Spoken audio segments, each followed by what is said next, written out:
Okay.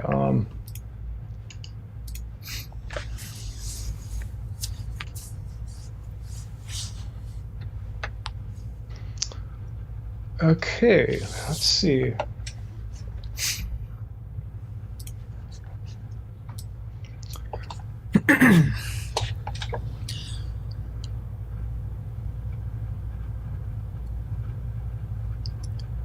Are you live on your end? I think so. I see an ad.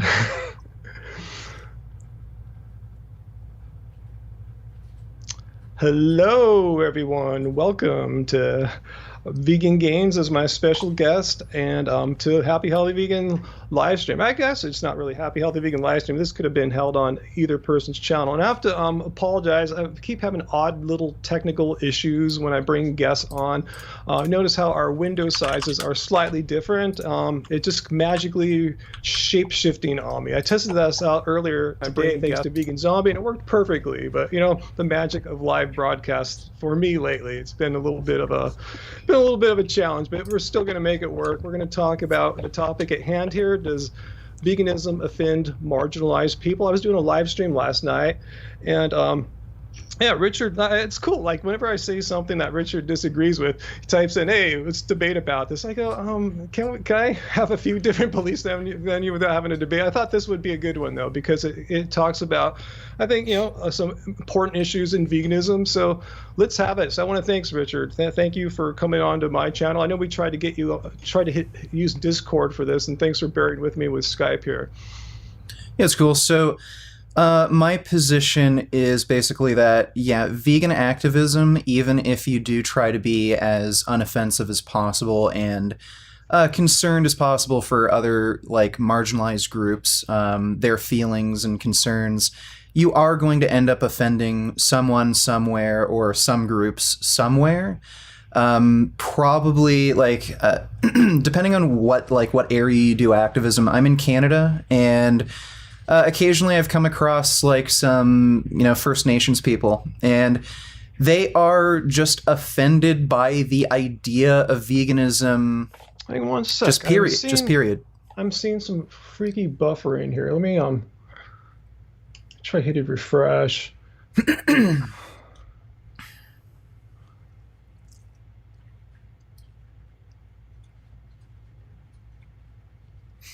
Okay, I think we might be good. You guys seeing us? Let us know.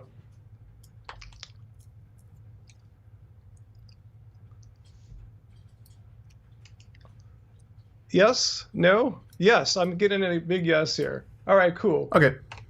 Okay, I can continue. I just want to back up when you started your discussion there, Rich. I'm sorry about Okay, sure. Okay, sure. So I'll just start off again. So okay. I think if you do vegan activism, even if you are concerned with the feelings of marginalized groups, you try to be as, I don't know, inclusive as possible. You don't try to be discriminatory at all.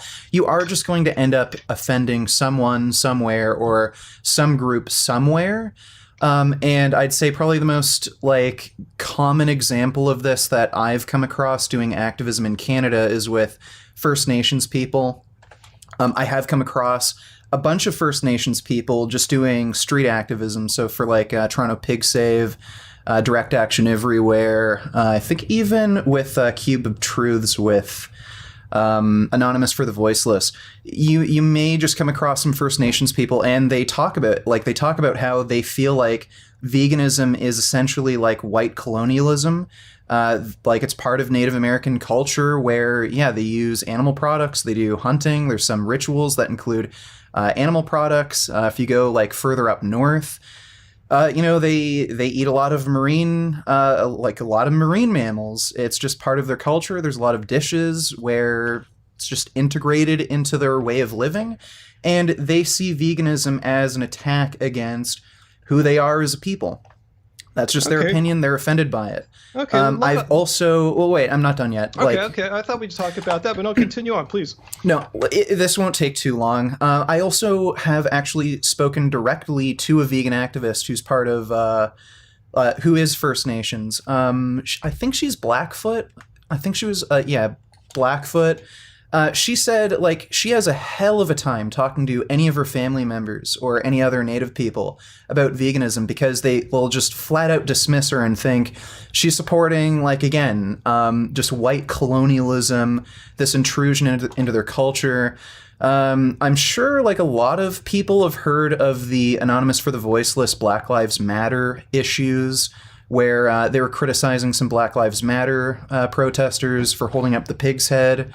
That vegan teacher, she's gotten a lot of flack for comparing George Floyd getting suffocated to death to pigs getting suffocated to death in gas chambers. What's his name? James Aspey. He, like, there was a huge attack against him by the mainstream media where he compared animal agriculture to the Holocaust. I think all of these things that vegans bring up, like comparing animal agriculture to the Holocaust, criticizing Black Lives Matter, pointing out the sort of hypocrisy, I think it's fundamental to vegan activism. This is something that we have to do to be vegan activists, but it is going to offend certain groups, and I think that's okay. That's my position. All right, let's go back to the First Nations example you brought up earlier, because I think that's a great one. I think there's a lot of great concepts or just ideas to unpack from that. And I'm not sure where to start, but let's start with, like, basically well, first of all, I want to have you clarify, how is it that these First Nations people were offended by vegans? It's just the fact that you're sitting there having a Beyond Burger? Was there some kind of demonstration? What exactly occurred to cause them to have this opinion? Sure. So I don't think it's any secret that vegans in an ideal world would want to force everyone to be vegan. Like, I'm sure we want to ban hunting, ban slaughterhouses, make eating meat illegal. I think that's the ultimate goal that we're all trying to strive towards. Well, if we have that sort of goal where we can't kill animals, we can't exploit them in that sort of way, First Nations people wouldn't be able to wear certain ceremonial garbs. They wouldn't be able to practice some of their rituals, some of their hunting practices, eat some of their ancestral foods. So they see that as like an attack against their culture. That's their personal perspective on things. Okay. I'll say this. Sure. I'll say this. Yeah, it is. It is an attack against their culture. There are, bad aspects of every culture, and I think that, using and abusing and exploiting animals is a bad aspect of their culture. It's a bad aspect of, like, Western culture just in general. So I think it's totally fine to attack some bad aspects of someone's culture.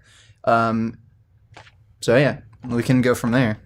Okay, but still, I'm just curious. Like, what about was it a vegan demonstration against First Nation people? It just they don't like the concept of veganism. Like, where do you get this idea in specifics? I know you're speaking kind of in general there, but by specifically, like, what is it? Like, what Native American was offended specifically? Here's why I ask. Well, no, why don't you answer that before we continue on? Oh, okay, sure. So I've done. What was the vegan doing that offended them? That's what I want to know. Right. Okay. So I can give you some personal examples, and I can also talk about some intersectional jackass that I hate, Darren Chang. I don't know if you've seen my videos about him. Yeah, I've done like IRL real street activism, and just occasionally somebody for like a First Nations person will come up and start talking, like asking about what's going on. And then they will feel offended by, like, these activism demonstrations, because basically what you're doing when you're doing vegan activism is saying their culture is wrong, their culture is bad, they should be forced to act and behave in this sort of way. Now, let me ask you this, Richard. Let's take that idea. Is anyone actually explicitly telling them that this is what they need to do? Like, hey, First Nation people, we're vegans and we're telling you this is what we want you to do. You're doing things wrong. Or is it kind of on them to be the defensiveness is on their part? Are they kind of connecting dots that weren't really put out there to be connected? No, I would say the first thing. So, look, when you do vegan activism, you are going to attack certain groups more than others. If you're going to do, I don't know, some sort of vegan protest where, I don't know, you're holding up signs, meat is murder, this sort of thing, groups of people where I don't know, like hunting, meat eating, wearing garments made out of animal products, if that's like some sort of intrinsic part of their culture, that is going to target that group more than, say, I don't know, Adventist vegetarians, or I don't know, Ethiopians, where like a lot of their diet is already plant-based anyway. Like, some of their cultural practices just tend to be more plant-based. So I wouldn't necessarily say that they're connecting dots that aren't actually there. It's kind of like when laws are passed, I don't know, laws with regards to drug control. It usually targets black communities more. Minimum mandatory sentences. It usually targets minorities more than it does white people. So just because it's not explicitly written in the law, like, okay, black people have to spend more time in jail, just because of the nature of how society is kind of outlined, inherent discrimination in the court system, these sorts of laws are going to sort of attack these minorities more than, the general population or the white population. So yeah, I don't think they're connecting dots that aren't there. I have a different idea on that. Let me say one more thing. Connecting dots. Okay, continue, please. Well, just one more thing. So, okay. And there are forms of vegan activism that actually do unequivocally target native people. The seal hunt. So there are activists who try to ban the seal hunt in Canada. And Darren Chang, who's an intersectional activist who claims to be vegan, actually went on a podcast, and I made a video about this, where he was arguing vegans shouldn't force native people to stop the seal hunt because they see that as white colonialism and forcing, a sovereign people to, I don't know, support some, white culture or getting rid of their native culture. So yeah, there are forms of vegan activism that do explicitly target native people. So banning the seal hunt. Okay, yeah, I agree. I think you raised up a good point. There's a kind of a spectrum of vegan activism, from more passive to more extreme. Because I'm always thinking more about me. I know I'm self-centered, but I only know my kind of I don't know only know, but I know my kind of activism best because I am me, and that's what I do. And I failed to see how making the types of videos that I make here, me and Angie make, as Happy Healthy Vegan, we're not. I don't see how the type of activism that we do, particularly here, is any way offensive to Native Americans. They can connect dots that aren't there and think, because you know what it's like, Richard. You get comments all the time, all you vegans, and whatever they say after that, is going to be a bunch of nonsense, because there's really nothing true about all us vegans other than we're vegan, don't eat animal products, consume animal products. But maybe you can point out some things about me that I'm not aware of myself. What about my activism that I do explicitly would be offensive to Native Americans? Let me just tell you how at least I perceive what we do. We tell people what we've been doing, how we live here, the kind of lifestyle. And the last week of my debate, I got shamed for living in California or something like that. I mean, this is where I live. This is where my parents decided to set up shop. This is where Angie's parents are. We were born here. So anyway, we share what happens to be our lives here. And then we show videos about how easy, inexpensive, non-weird being vegan is actually. And my specialty is to make videos debunking misinformation from anti-vegans in the mainstream media. And I don't see how what I'm doing here is telling Native Americans, hey, you guys are bad people. You should be doing what I'm doing here in Long Beach, California. And if you're not, you're a bad person. I mean, because what I'm saying there, those last few sentences were like the dots that are being connected in some people's minds that I never laid those dots out to be connected. Okay, so Ryan, have you ever made a video where you either explicitly or implicitly stated that eating meat is immoral, that wearing fur, leather is immoral? Is it your personal stance that the seal hunt should be banned? I've made videos where, I show the definition, say, of veganism. It's a moral stance. But it doesn't mean if you don't follow that, you're a person that's without morality. Because, like, for 40 years of my life, I was not vegan, and I don't think I was much different morally just on that one issue. I'm essentially the same person now that I was, when I was not vegan. So I don't think just because I wasn't vegan, I lacked morality. So again, I think those are dots being connected in people's minds that, oh, you guys think that we're immoral if we're not vegan. It's like, no, I think you can engage in what I perceive to be an immoral action and still be pretty much a perfectly upstanding moral person. Okay, can you own human slaves and be a moral person? Can you support a Holocaust and be a moral person? Here's a bit different because yeah, if you're like, say you're a murderer, let's just say someone's a murderer, that is, that is going to be a very different kind of person with a different kind of morality than someone who's basically exactly like me but is not vegan. Because like I said, I have the same morality as I was before vegan, essentially the same person. But a murderer is going to be a pretty effed up individual. Okay, so let's just try to make the closest analogy possible. If you are a meat eater, you think eating meat is moral, so you support that industry. How is that any different than, say, somebody who supported the Holocaust and maybe donated money? Maybe they bought war bonds for for Nazis so that they can support concentration camps or something. What's the moral difference there? Between what and what exactly? I'm sorry. So somebody who eats meat recognizes that animals are killed. Like how I used to be when I was in my early right. So wait. Somebody who eats meat knows how animals are treated. Okay. Knows that they're killed. Okay. What's the difference between someone like that and somebody who supports a Holocaust, like the Jewish Holocaust? Well, let's see. My mom and most of my friends fit into that former category, and I can't really compare them to being someone who supports a genocide.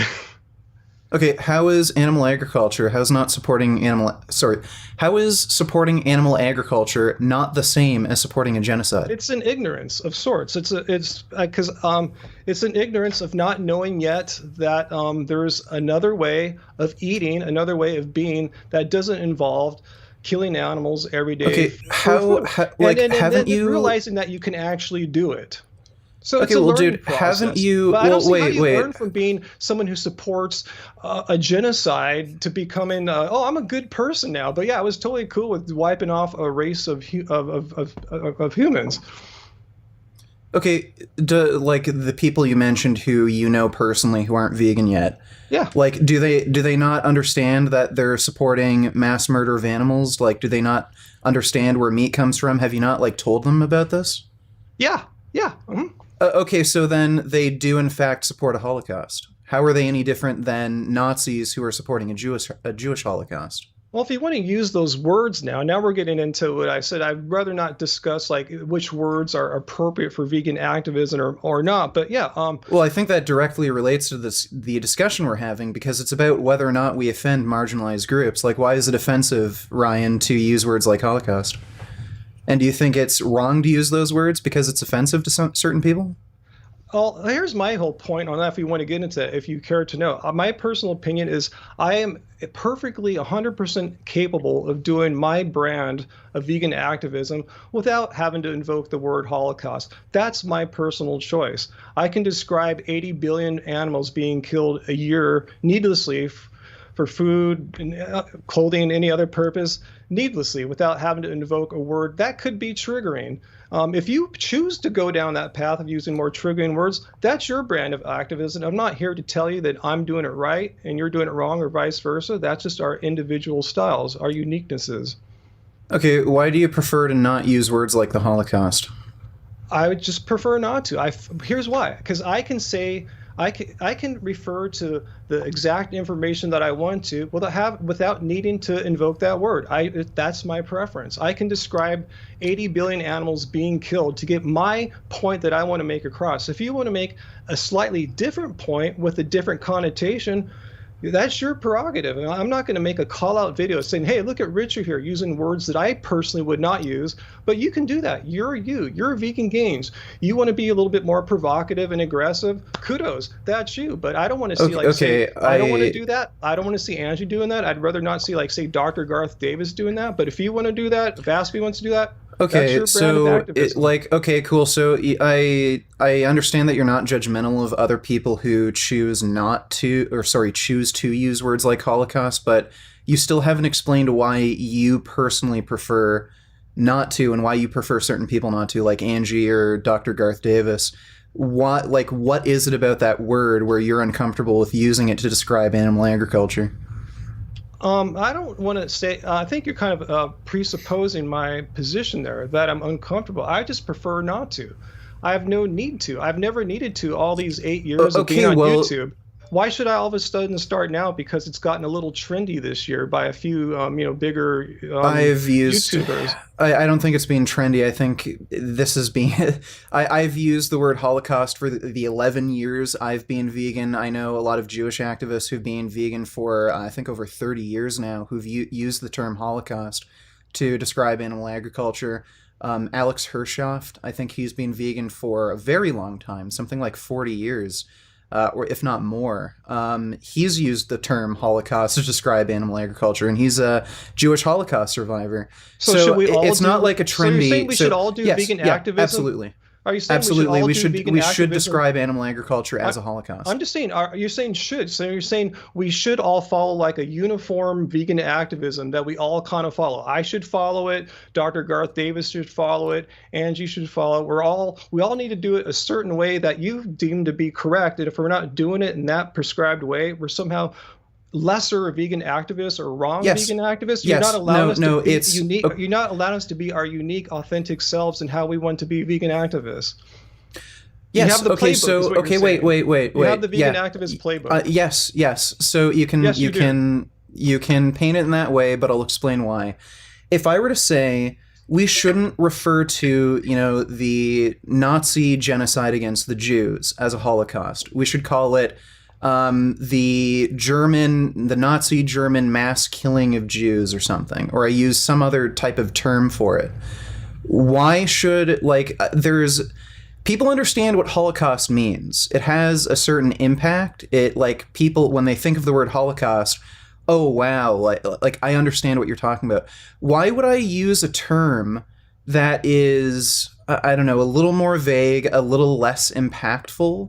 That's subjective, Richard. If I say 80 billion animals are killed a year, I think that has an extremely high impact. This is subjective, which terms you think are most effective in your activism. Now, I have every right to pick the words that I think are most effective in my activism.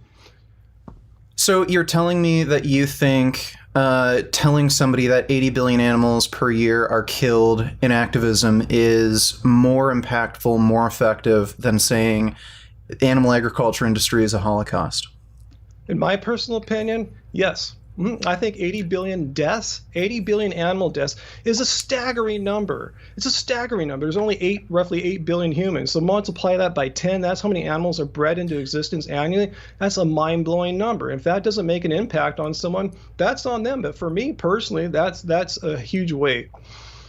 Okay, I'd completely disagree here. Okay, usually, so I'll tell you. Well, I'll tell you why. Well, I'll tell you why. You're completely entitled to disagree. Well, I'll tell you why too. When we use things like use words like Holocaust, slavery, murder to refer to animals, people will tell you animals aren't going through a Holocaust. Animals aren't being murdered. Animals aren't enslaved. Those are anthropocentric definitions that can only apply to humans because humans matter, whereas animals don't. There's this idea that animals can't even be victims. We're not even allowed to use words like slavery, murder, Holocaust to describe what's happening to animals.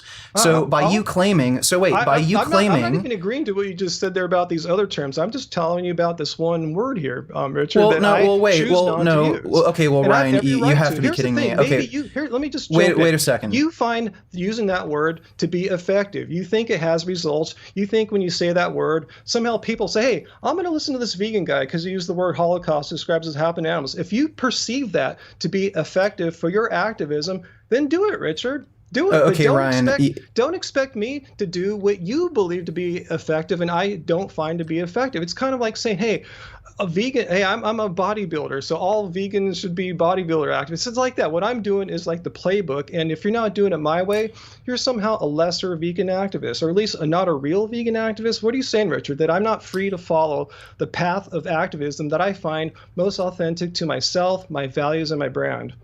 Okay, well, Ryan, I'm not saying you can't do that, but I'm saying the type of word choice you're choosing isn't as impactful, and I'll explain That's why. Subjective. Like, No, you've got to. Well, no, Richard. it's not subjective. It's not subjective. I think this is just an obvious fact if you've ever done activism before. There's no objective measure of which words are more impactful because it impacts there absolutely is. differently. Well, there absolutely is, and if you let me talk, I can explain why. Others do not. It's simple. People react differently. You have a different audience than we have. Our audience is probably a little more chill, a little more old. They appreciate the way we do activism. And your crowd's probably a little younger, a little more aggressive. They appreciate the way you do activism. And Dr. Garth Davis has a whole different kind of crowd, too. He speaks more in medical and scientific ways. We each have our own unique way to be the best vegan activism we can. If I tried to be like you, I would fail because you do you. You're the Michael Jordan of you. I'm the Michael Jordan of me.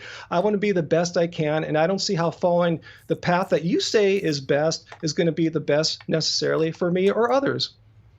Okay, so Ryan, I'm sure you've come across this before. When you say animals are getting murdered, like 80 billion animals per year are getting murdered, I'm sure you've come across carnists who say you can't use the word murder. Murder only refers to human beings.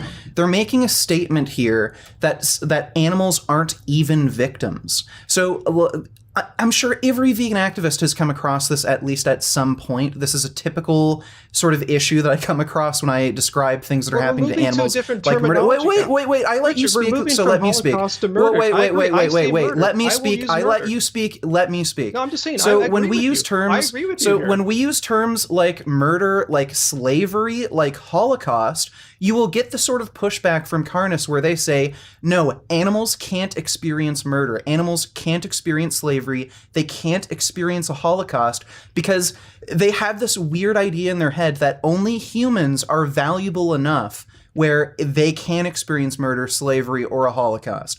They have this idea in their head that animals can't even be victims, and we need to use words like murder, slavery, and Holocaust to argue that point that animals are, in fact, victims. They should have some sort of personhood just like human beings have, where we do recognize them as victims. So when you tell somebody who's a carnist who has this sort of position, animals can't be murdered, animals can't be enslaved, animals can't experience a Holocaust, when you use terminology like 80 billion animals per year are killed, that doesn't mean anything to them. You have to use words like Holocaust, like murder. How do you know what another person experiences when a word or a phrase is said to them? Some people, here's the thing, everyone is different. I mean, when you use the word Holocaust, it might resonate for some vegans. When I say 80 billion animals are killed a year, that might blow someone's mind. You can't say one phraseology is inherently superior to another when your whole point is trying to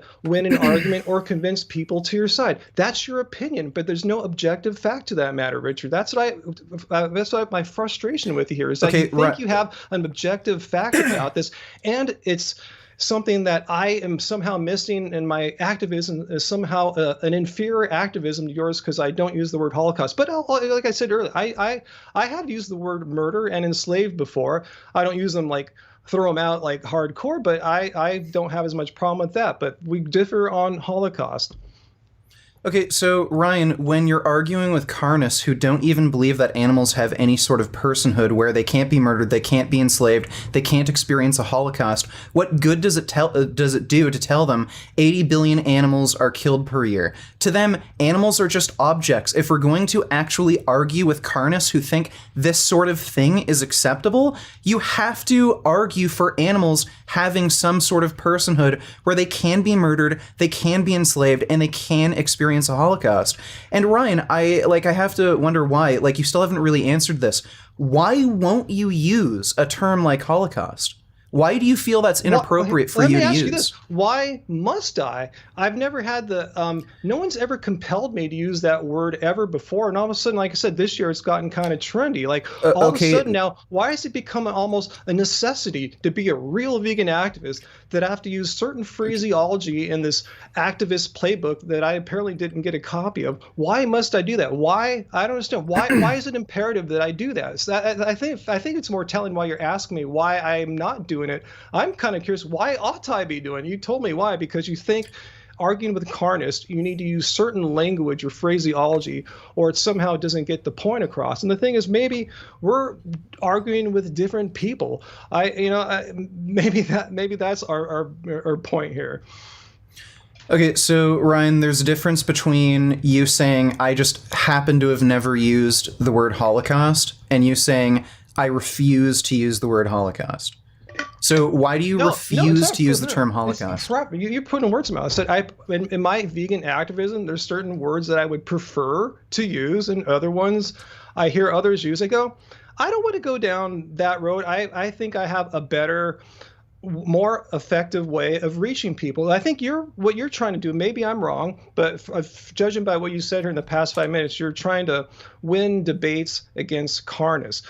That's not my goal. I don't debate carnists on my YouTube channel. Maybe I should debate more. I did one last week. But anyway, my point is, my form of activism is not debating and trying to change the opinions of carnists, which is really rare. I'm sure you can admit that. My whole point is putting out information and content that actually makes people want to go vegan. And I'm not trying to toot my own horn here. I know you get it too, Richard, but every day we get some kind of message somewhere on social media how we've made people go vegan, made their family go vegan. It works, So I'm saying, why should I all of a sudden have to change my phraseology to words that I would prefer not to use when I've been an activist using the words that I have been using and getting results?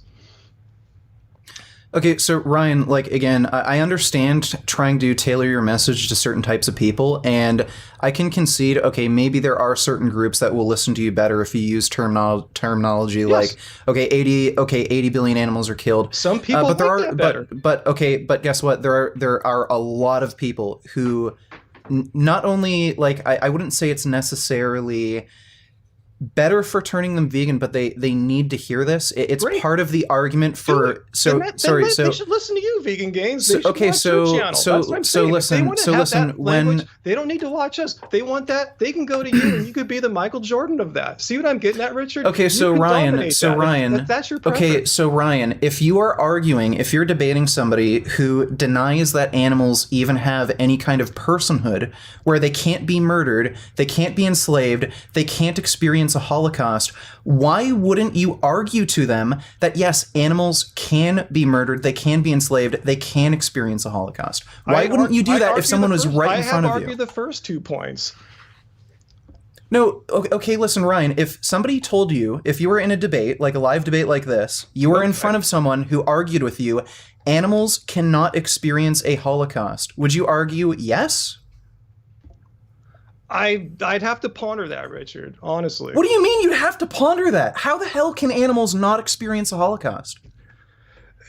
I'd have to ponder if I want to use that phraseology. I tell you, I prefer not to use that phrase, but can animals you don't even necessarily have to use that terminology. You just have to argue that they can experience a Holocaust. I'll answer it. Okay, if someone like you or an anti-vegan were to say animals cannot have a Holocaust, I will say, define what you mean by that. So define what you mean that animals can't have a Holocaust. Tell me what you mean by that. Define your terms. Just anything that's analogous to the genocide against Jews during Nazi occupation. So wait, what was that again, Richard? Anything that's analogous to the genocide against Jews, like in Nazi Germany. I would say it's an analogy, but it's not the same thing. Okay, then name the Ryan. Okay, Ryan, then name the trait. Name the trait that's lacking in animals that are lacking in trait equalized human beings. No, this is very important for. That's the whole thing.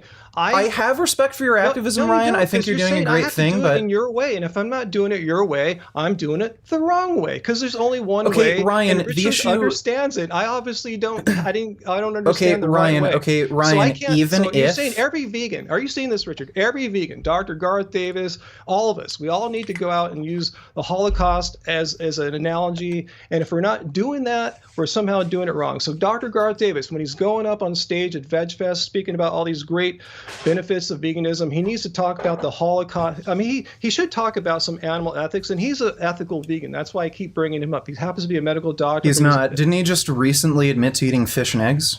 He said, yeah, he admitted that he had some kind of lapse at some point. I don't think it was that recently. I think it was earlier on in his vegan life.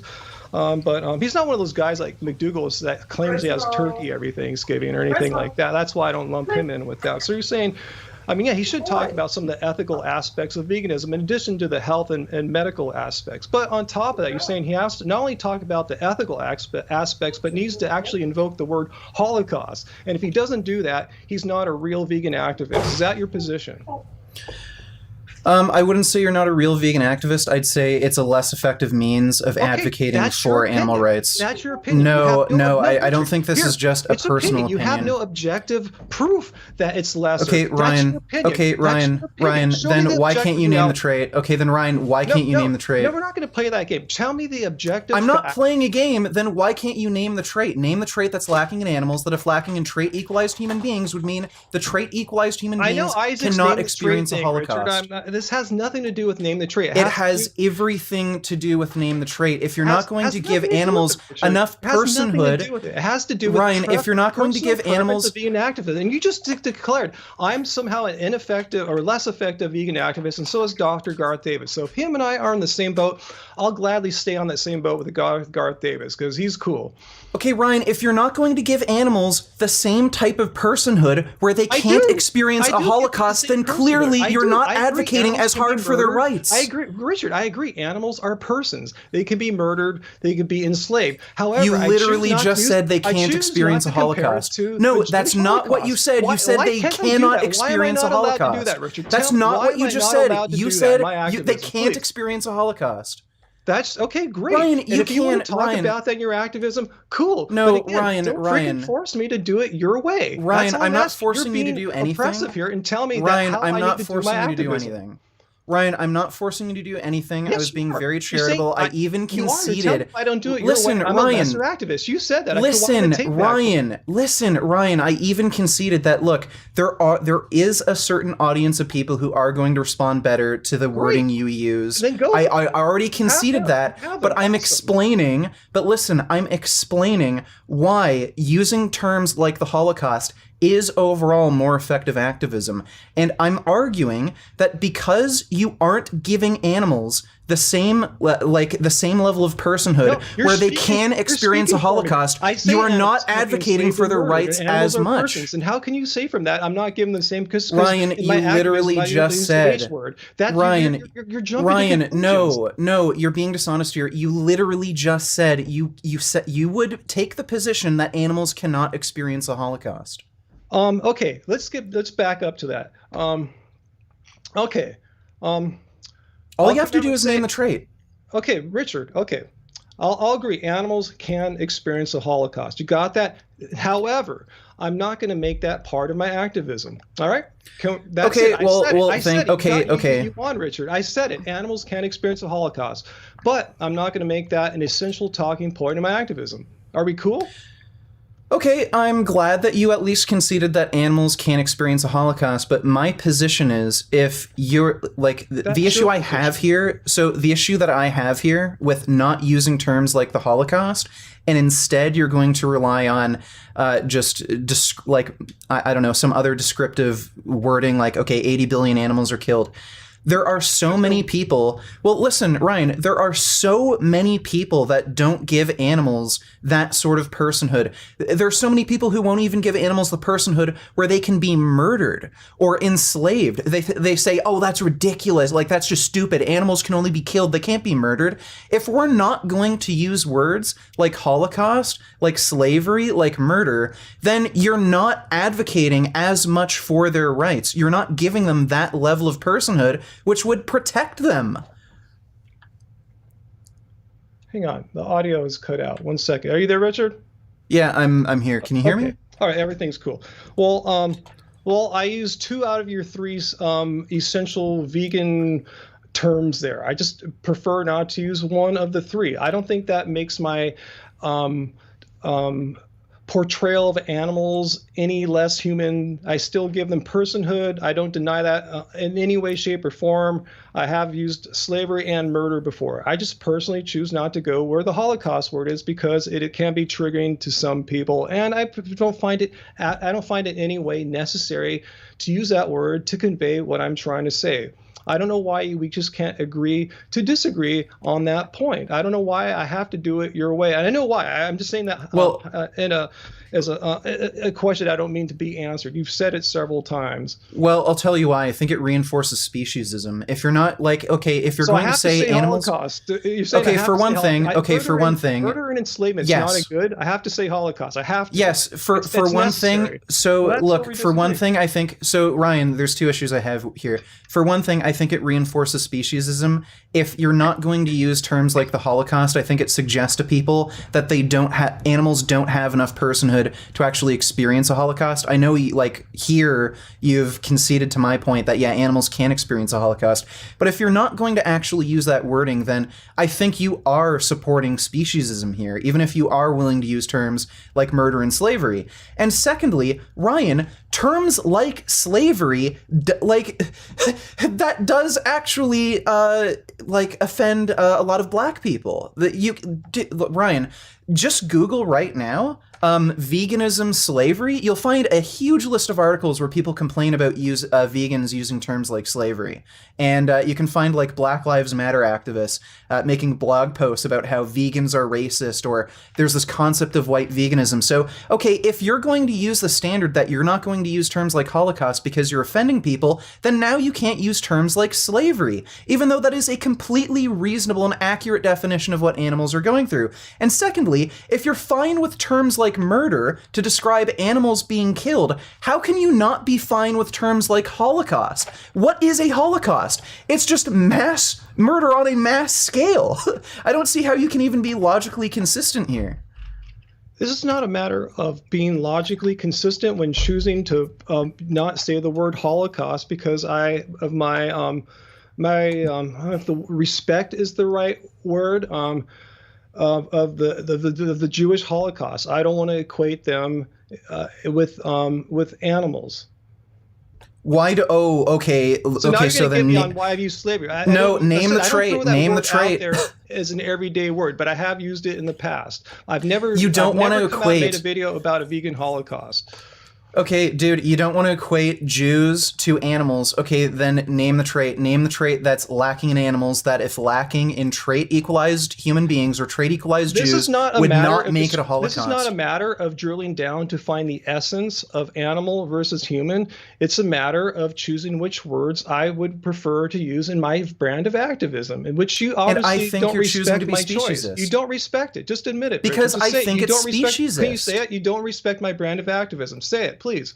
Okay, I don't outright disrespect your brand of activism, Ryan. I just think this particular position you're taking is speciesist, and I don't even think you're being consistent because you just said you're totally fine with using terms like slavery to describe animal agriculture. Again, you're putting words in my mouth. Back up the tape. I said I have used those words in the past. I have never made a video where I've said vegan or animal holocaust. I have said animals have been enslaved. I have said animals get murdered in slaughterhouses. I've never used a Holocaust analogy. So I know that. I think you misheard me. My actual position. Yeah, I think you misheard me. Videos I've made that I have used those words in the past. I will admit to Ryan, that. I recognize that. Ryan, I recognize that. I think you misheard me. So, Ryan, if you're fine with using terms like slavery, even though like many black people find that offensive when you equate animal agriculture to slavery. Again, just Google those two keywords, veganism, slavery. You'll find an infinite list of articles where people complain about vegans being racist by comparing animals to black people, or like animals to how black people were treated, for the few hundred years that American slavery existed. So if you're going to have the standard that you're not comfortable with using the term like Holocaust because you find it discriminatory or it offends a certain group of people, okay, well, the term slavery offends a certain group of people. So are you not going to use the term slavery to describe animal agriculture anymore? Richard, I can't even recall the last time, honestly, being completely honest, I don't even remember the last time I used the word slavery or enslaved. I'm just saying I have used it in the past, and to my best recollection, and anyone can comment, tell me if I'm wrong, I believe I haven't even said the word in several years. I just have said it in the past, and I'm admitting to it. But it's not my okay, preferred. Ryan. Okay, and now we're gonna go play the trait game again, Richard. Ryan. I'm asking you, like, I'm just asking your position on this. Are you comfortable with using the word slavery to describe animal agriculture, and will you use that in the future? Well, I haven't used it much in the recent past, as I said. I don't see why I would start throwing it out like a common word in my next videos for this year. But I think when I use it, I guess you can say the same thing about Holocaust. I'm just using it as a description of the captivity of animals against their will, bred into existence, not bred into existence for no other purpose than to be enslaved in a pen and murdered for meat. That's the context in which I use those two key words there. So Ryan, like, do you think it is? Let me continue. If someone is offended by that, like when I said animals bred into existence to be enslaved in a pen, if they're offended by that, as far as being somehow offensive to slaveries of black people or any other group that's ever been enslaved, there was no hateful intent to do that. So if one can be, here's the thing, Richard, you know this better than anyone. I'm sure anyone could be offended by anything. I made a video last month about the gear I use to make my YouTube videos. I showed my Macs, I showed my cameras, everything, my audio equipment, and I got hate for using Macs. The people were offended. I never said if you use Macs you're a better person, or if you use Windows or PCs you're a crap person. I never made any comment. I just showed what I have. My point is, anyone could be offended by anything. So if someone happens to be offended by how I described an animal was enslaved and then murdered at the slaughterhouse, that's really on them, because I never said anything with any kind of hateful intent or any kind of like way to like, I wasn't trying to shock or I wasn't trying to be provocative. I was just describing the plight of an animal's life. Okay, so Ryan, if you're totally fine with offending people by using the term slavery to define or explain animal agriculture, why aren't you okay with using terms like Holocaust? I knew you were going to go there too, because you're trying to say, oh, where's the logical consistency in that? It's just where I've drawn the line in my mind, because here's why. When I'm using the word enslaved, it's talking about slavery in general. Like I said, I'm not talking about black slavery. I'm not talking about Greek slavery or any kind of slavery. I'm talking about the act of keeping an animal enslaved until it is killed. That's it. There's no reference. There's no direct reference to any one particular group of people in any part of history, in any part of the world. Holocaust has a very specific meaning. One group of people, more or less, in one time in history, and that's the huge distinction between the two. So yeah. Okay, so Ryan, let's say we lived in some sort of alternate, like, hypothetical universe where, let's say, Jews were actually farmed for meat, and the Jew meat industry was run the exact same way as animal agriculture, and we referred to that Jewish meat industry as a Holocaust. Would it be wrong to use that term Holocaust to define the Jew meat trade to also explain animal agriculture? Richard, That's a whack thought experiment. I'm just gonna. We can move on to another part of No, it's not. marginalization. No, it's No, no. not. I said, No, Richard. Ryan, because you're denying. No, Ryan, because you're being speciesist here. You're denying animals No, I'm not, appropriate Rich. I'm personhood. not being specious. I'm just being respectful to the actual Jewish Holocaust. That's all there is to it. I'm not denying the animals What anything is about their personness, nothing of the sort. You are jumping to conclusions and assuming that is my intention, or at least some kind of direct result of my wording, or lack of proper wording in your regard. It okay? has Okay, nothing to do Ryan. with denying the personness of animals. That's your assertion. You can try to argue it all you want, but you don't know what's going on in my head. I'm not denying anything about the personness of Okay, so animals. you're telling me you're not being speciesist and you're not denying animals' personhood. This is just about respecting Jewish community. I would prefer not to have to bring up the plight of Jewish people when I'm talking about animals. I know you're going to say there's a parallel, and I agree, but I just prefer not to have to bring that word up. Maybe it's because I don't want someone to say, oh, there's a crazy vegan. I'm not going to listen anymore. I know that happens. And, if you don't mind that, cool. That's cool for you. But I want people to listen to me. And I perceive it's for me. It's for my activism to help the animals who I believe are persons. It's my way of communicating with people in the way I think is best to reach people without them. Hey, he's crazy. I'm not even going to listen to him anymore. I'm not saying that's the attitude of everyone who listens to me, but I know a lot of people. There's a huge percentage of people who will be instantly not listening to what you have to say anymore. They'll take an entrenched position and they won't listen to any facts you have to say anymore. I'm trying to keep the dialogue as friendly as possible so people will go vegan. That is my goal, and I think that's your goal too. So if you feel like you need to use Holocaust to get people to go vegan, awesome. If I feel like I'm not going to use that word because I think it helps me to get more people to go vegan and not kill animals, that's on me. I don't understand why I can't be a vegan activist in the way that I feel is going to be effective, and I have to do it your way. Because you say I'm being specious. I disagree with you. Okay, I have a It's few all things to. it's all to Okay, get people to be vegan. I don't understand uh, why I can't do that in your worldview. okay, I have a few things to say about this. First of all, I don't think our activism should necessarily be focused on the sensibilities of the people that we're trying to reach out to. Like, again, there are meat eaters who completely deny animals personhood, where they say you can't murder an animal, you can't enslave an animal. So should I not use terms like murder and slavery to define animal agriculture just because the people I'm talking to deny them that level of personhood? No, Richard, if I'm going to argue for their personhood, you have to use those sorts of terms. Richard, you can do So I whatever think you you want. also. You can Okay, do cool. it Okay, ever well, how you cool, want, Ryan. Richard. You got Okay, my well, cool, blessing. Ryan. You got Okay, it. cool, Ryan. Okay, cool, Ryan. I know that you're fine with like other activists using different means, but I think this is essential to vegan activism, where I don't think we have to appeal to the sensibilities of the people that we're trying to reach, at That's least your not all opinion. the time, and That's your opinion. not to the degree that you're comfortable with. That's your And opinion. secondly, Ryan, and secondly, Ryan, like you're talking about like not being comfortable with making an analogy between what Jewish people have gone through and what animals are going through. I just Like prefer again, not to because it's not necessary.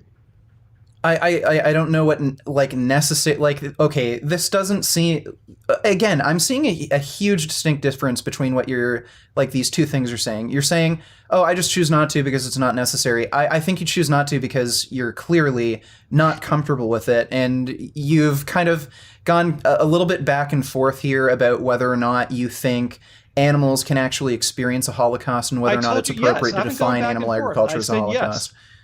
I don't have Okay, to be more so clear than yes. But that, given that, it doesn't necessarily mean that when I go on make videos and speak somewhere that I have to invoke the word Holocaust in order to get my vegan message across. Remember, it's my vegan message. I'm trying to get people to go vegan the way I think is best, which might and is different from how you think.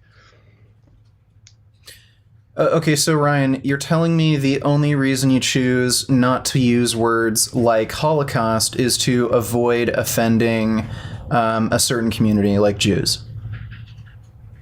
I mean, that's one reason, but like I said, the overall reason is I have found no need to invoke that word to get people to go vegan. And like I said, I'm sure you get it too. This, okay, Messages every Ryan, day like that this is people have clearly gone vegan deeper than because, that. not solely because, but partly because of our activism. I've had success without having to do that. Okay, Ryan, like this is clearly deeper than that. This isn't just about, okay, well I don't need to. Like clearly you have some sort of like Grim and issue Babies here asked, with why can't you comparing. respect Ryan's opinion? Why can't you respect my opinion? Well, Ryan, because I think it's speciesist and I You think we think should that's have your opinion, activists. but I disagree with you. You just can't respect my Okay, opinion. Admit it, Okay, Richard. You Ryan. cannot Okay, respect my Ryan. opinion. Ryan, I respect your opinion just fine. I just don't think it makes any sense. Fine. So, That's your Ryan, opinion. like, Ryan, are you telling me the only reason you're not comfortable with using a term like Holocaust to describe animal agriculture is because you're afraid of offending a particular community? No, more so than anything, one reason why I don't want to use the word Holocaust is because I don't want anyone telling me how to be a vegan. I don't think you should be able to define what terms vegans must use in order to be real vegan activists. I'm not going to listen to that. That can't be the case because you had No, this it's the position case. I'm before we telling you did this now. I'm debate. even more convinced than ever, Richard. Now, because you're telling me Ryan, that that's not your best position. vegan activists use the H word or Holocaust word, and the lesser ones don't. I'm even more entrenched now to never use the word, just because I'll prove to you it's not necessary, and I don't want anyone telling me how to do what I'm doing. I'm sure you Okay, don't want me to Ryan, tell is you it to do what you're necessary? doing. Okay, Ryan, is it necessary to say that animals are murdered? Is it necessary to say that animals are enslaved? Here's the deal, Richard. People can be vegan activists in any way they want. Some people are very Sure. comfortable doing like a more aggressive way, if you want to define it like that, like yours. Others aren't as comfortable with that. Others just want to share their lifestyle. Others want to share, they don't want to, they don't, everyone should be able to be a vegan activist in the way that they feel most comfortable and the way they feel most effective at doing it. And you don't seem to honor or respect that. You think that you found a way that is really, really good, and everyone should kind of follow that pretty much playbook. Correct? Okay, Ryan, like we're No, talking answer me, about. Richard. Is that right? So, Did I so look, characterize I'm that not going correctly to or tell not? anyone. I'm not going to tell anyone they're not vegan if they don't use a term like the Holocaust. And again, I conceded to this point earlier that, yeah, okay, if you're talking to a certain group of people, using terms like, okay, 80 billion animals are killed, it might be more effective Yes, for those groups of I could people. say you I should already be saying conceded that, that. or else you're a lame vegan or something like that, or a The non-effective issue, vegan.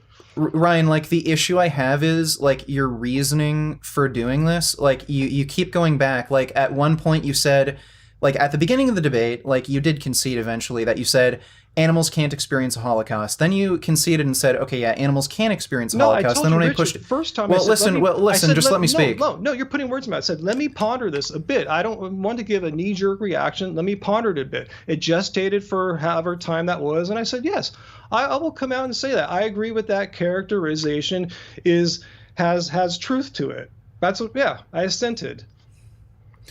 Right, and then like you went on to say that you're not comfortable with using the term the Holocaust because it offends, a particular community. Then when I pointed out terms like slavery can offend a particular community, then you went on to another reason and you said, oh well, I feel uncomfortable with using that term because it doesn't appeal to my particular audience. Which, okay, in that circumstance, I guess it's your choice. But then you moved on to saying that the reason I don't use the term the Holocaust is because I don't know, out of spite for me or something. Like, I just. No, I'm saying now I'm definitely not going to use it because I don't like being told what to do. Like, But, Ryan, okay, but Ryan, the issue. too. I'm not going to go back and forth. I gave you an absolute clear distinction between slavery and Holocaust, of how one refers to a specific moment in history. People's slavery is a general concept that refers to slavery of not particular any group at any particular point in history. But I don't think you really care that's about interesting. that. Okay, I don't think you care about that distinction. Okay, interesting, Ryan. So, if only black people were ever enslaved in history, would you say that animals cannot be enslaved?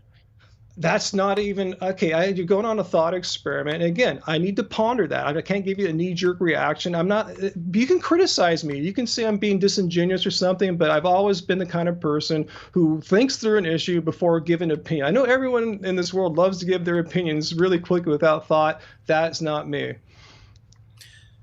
Okay. Richard, Nothing. We're just. I see everything. So we're just going in circles. We're just Okay, hitting the same Ryan. point No, no, over and no, no. over again, Richard. This is Over and important. This over is and over important. again. No, this is important. Why? Like Why you is this even important? like Why is this Ryan, important you that I even have to say said Holocaust? That's no, basically no, Ryan, Richard. No, Ryan, no, you no, no, no, even no. said you don't want What you said. Angie and No, you don't want Garth Davis and other activists to use this no, term. Like, no. why don't you want other activists to use this term? I don't feel like Dr. Garth Davis needs to. He's a medical doctor, has been in medical school, published author, published researcher. He should be doing vegan activism that plays to his strength. His strength is not like, say, doing direct action everywhere type stuff. His strength is being an ethical vegan who's a medical doctor and has all that wealth of resources that he uniquely has. You have your own unique resources. I have mine. That's my whole point. Not everyone in the world's like this homogenous mass that responds in the exact same way. He's going to get people that I would never be able to get. You're going to get people that I would never be able to get. We need to have as many,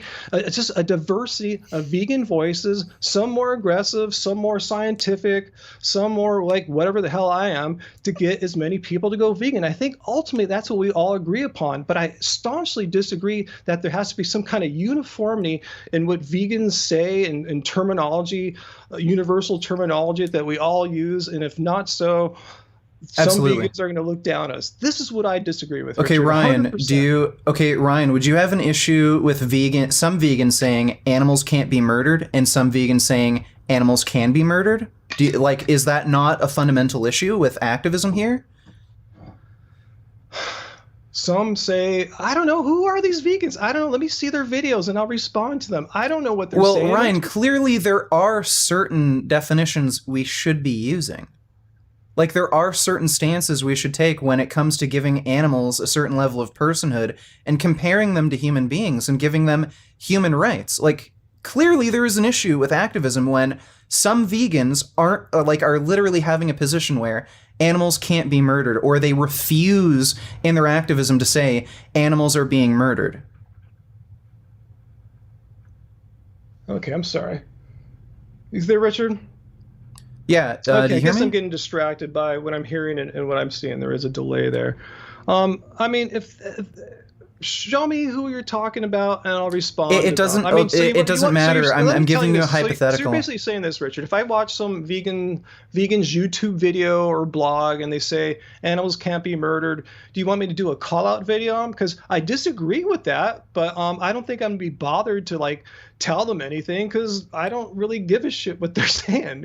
I mean, it's not my. Okay, Ryan. No, here's you're my telling point. me if vegans were. You're Let me telling me if rephrase vegan that. It's not my activists. job to police people and tell them how they should be vegan activists. That's not my job, and I think you're maybe kind of thinking it's sort of Okay, your job, Ryan. Richard. Okay, Ryan. So you're telling me if there were vegan activists on YouTube who said animals can't be murdered, I or disagree let's with say that, let's say yes. a natural. Okay, wait. Let's say a natural vegan who says, oh, like if you want to be vegan but it's hard and you have a craving for something at a restaurant, yeah, just eat the thing at the restaurant. Like, okay, you're telling me that there's nothing anyone can do when it comes to their choices with vegan ads. Telling me that you would have a problem with someone saying animals can't be murdered if they're a vegan activist? That we, no, what were you saying? I was saying if someone like UV made a video saying, yeah, if you're hungry and you're vegan and you're at a restaurant, and they don't have anything, just order some chicken. I would say, yeah, that's worthy of being She's literally, responded to. she has literally done that. Yeah, but okay. I know that. I know that. Okay, so then there are types of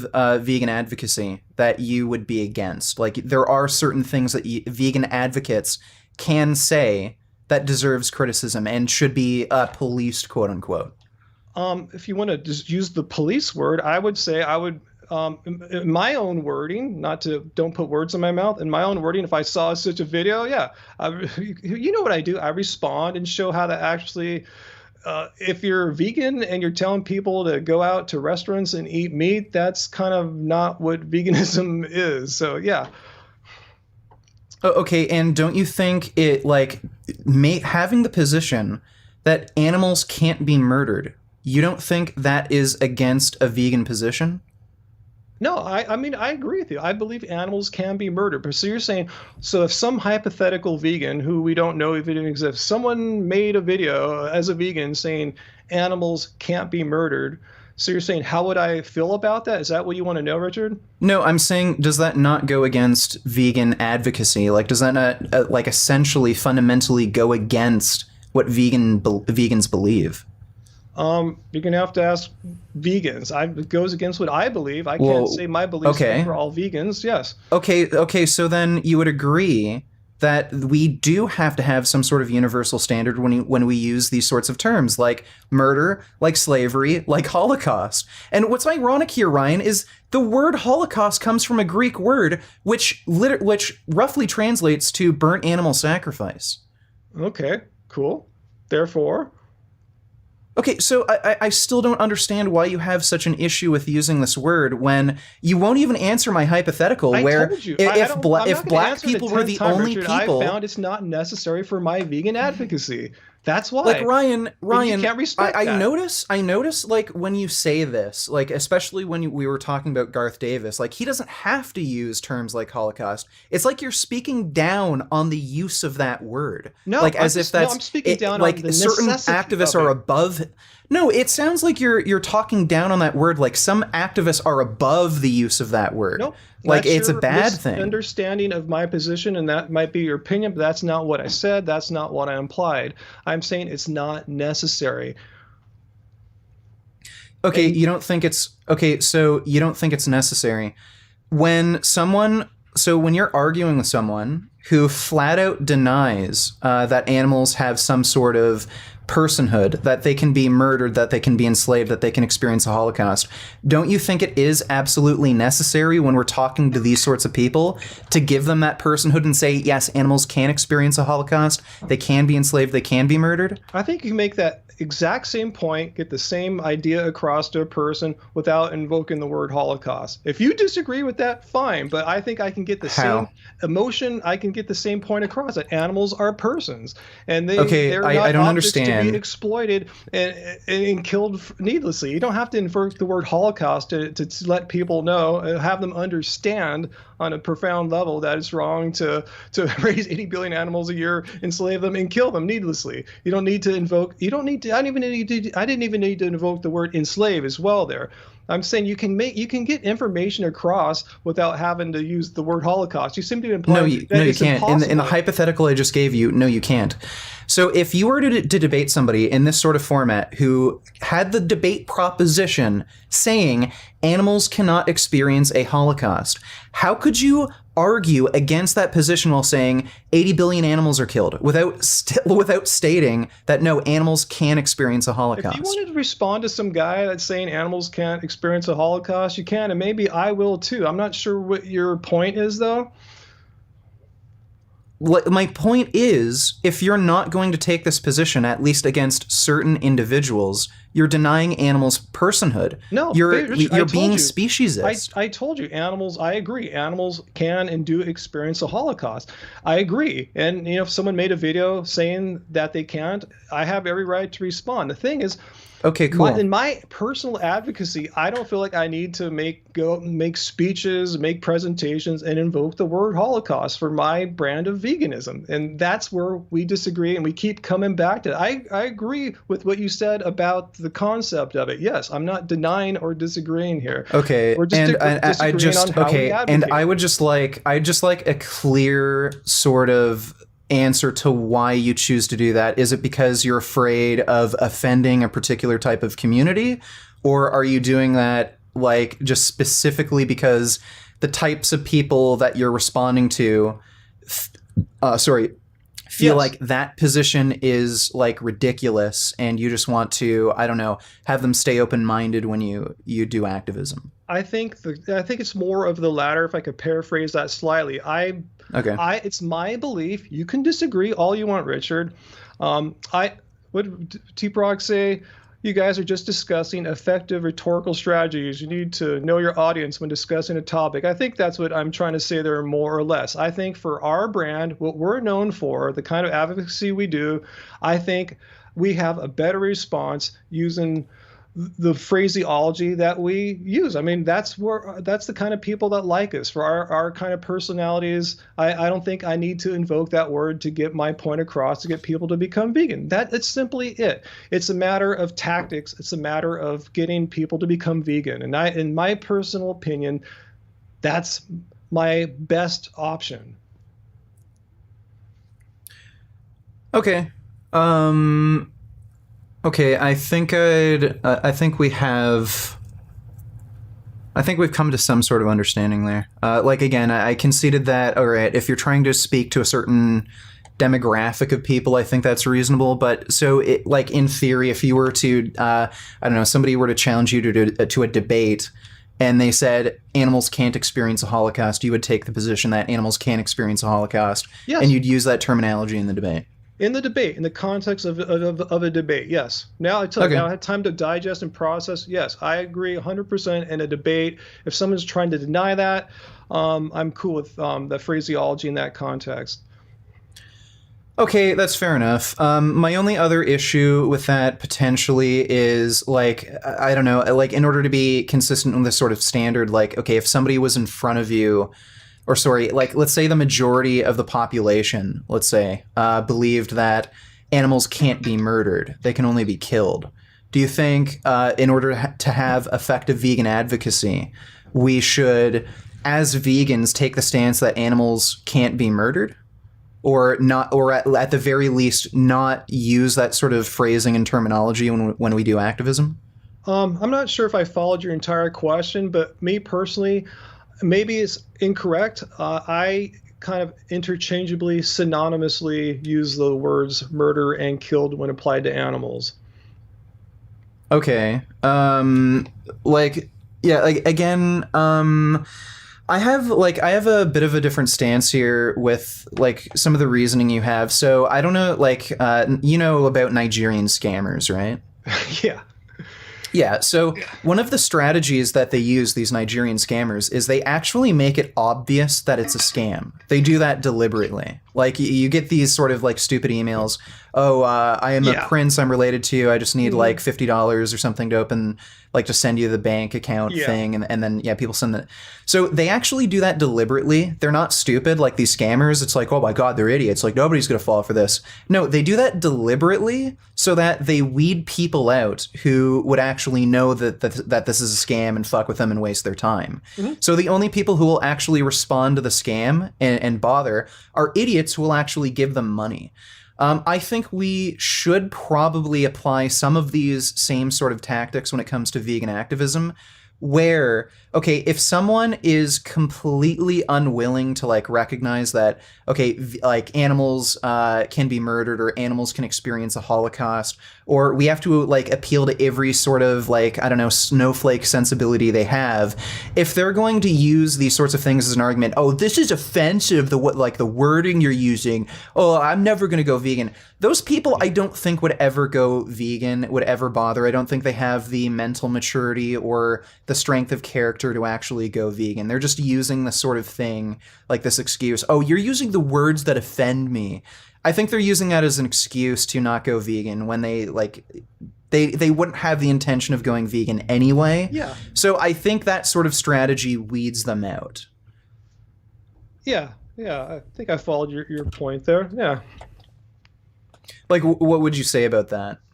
Um, I kind of got my mind kind of drifted a little bit there, Richard. I'm sorry. I'm um, little, um, a little more tired than normal today from a pretty intense plyometric workout. Could you summarize it one more time really quick? I followed the whole Yeah, Nigerian scam sure, thing there. sure. I got you to the point where I followed you all the way to the point where they weed out the obvious people who are smart and just left to the dumbest people who are going to send them money. What would you kind of summarize Yeah, and say after sure. that? So I think we should use the same kind of principle when we do vegan activism, not necessarily weed out stupid people, but weed out people who are just intellectually dishonest and selfish. Who So are vegans you're talking about, no, or who are anti-vegan? non-vegans, Yeah, because like I think I followed you. non-vegans. People just give the most lamest excuses why they couldn't Yeah, like, possibly oh, be you vegan. used the wrong word that triggered me. Like, oh, you used Holocaust. That's offensive. I'm not going to go vegan because you offended me. I think we shouldn't be shy about using terms like Holocaust or slavery or murder or any kind of term that could possibly offend like snowflakes or any marginalized group of people. I think anyone who's actually intellectually honest, they're going to actually listen to the argument and not have some sort of weird hang up about being offended. So I think it does kind of save you time and weed out people who would otherwise waste your time. Yeah, no, that's a fair enough point, Richard. I agree with what you're saying there, but I'm not really thinking as far as like what your that strategy, which I said is totally valid. Mine is just as I don't want to reiterate it anymore. It's just a personal choice Sure, on how like how I I want to get what you present mean. myself. Okay, I get what you mean. I think we've kind of settled most of the issues. So, like, you would say, like, I think you even stated this earlier on in the debate. Like, you're fine with vegan activists like me using the term Holocaust. You're not necessarily against offending marginalized groups. Have you ever? I've never made any videos about Aspie or you or Vegan Teacher or anyone for their choice of words. Have I? No, I haven't. No, If I was no, that sure. offended and thought it was wrong, I probably would have said something because I'm very opinionated like you, but obviously it hasn't bugged me enough to make a video or anything Sure. Okay. or social media post, nothing. I've made no thing of the Sure. sort. Sure. So maybe this is something that we will have a bit of a disagreement on. Like, Vegan Teacher, she got her TikTok channel taken down. And I think it's like a lot of it has to do with people accusing her of being racist and homophobic. She made posts comparing, George Floyd getting suffocated to pigs getting suffocated, in animal agriculture. Like, for those of you who don't know, pigs are gassed to death. They're suffocated to death. Well, they're suffocated with CO2 as a means of stunning, and then they get their throats slit open. Baby chicks in the egg industry, a lot of the time they're suffocated. So I think it's a fair analogy to like talk about how, okay, if you stand up for George Floyd, you should stand up for animals that are also getting suffocated to death, essentially. She's also gotten flack for saying, being vegan is a choice that benefits others, whereas coming out as gay is a choice that only benefits you. And a lot of people don't know this about her. She's bisexual, so she's coming at this from the perspective of somebody who's in the LGBTQ community. But she ended up getting deplatformed because of these things. Like, Carnus were triggered by her making these sorts of comparisons, with racism and animal agriculture, or homophobia with animal agriculture. So these groups got offended, and they ended up, flagging her account, getting it deactivated. And TikTok isn't willing to give her like original account back. Now, I think it is important to actually stand up for activists who choose to do this sort of activism. So I don't know. I think in some way, I think vegans do have to fight for basically the right or the credibility to use these sorts of words like Holocaust. What do you think about that? What was the last sentence, Richard? I was reading a comment there. What was the last sentence you said? Well, I think vegans, like, as a community, we should actually fight for, like, I don't know, the social credibility and right to use these words like Holocaust. Because vegan activists are getting deplatformed from, like platforms like TikTok for using these sorts of words.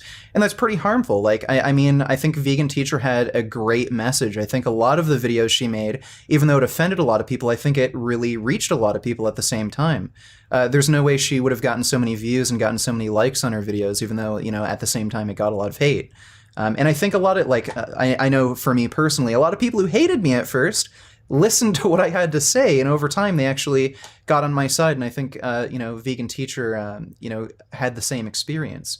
Yeah. So I think it is important for us as a community to actually essentially fight for the right to use words like Holocaust or slavery.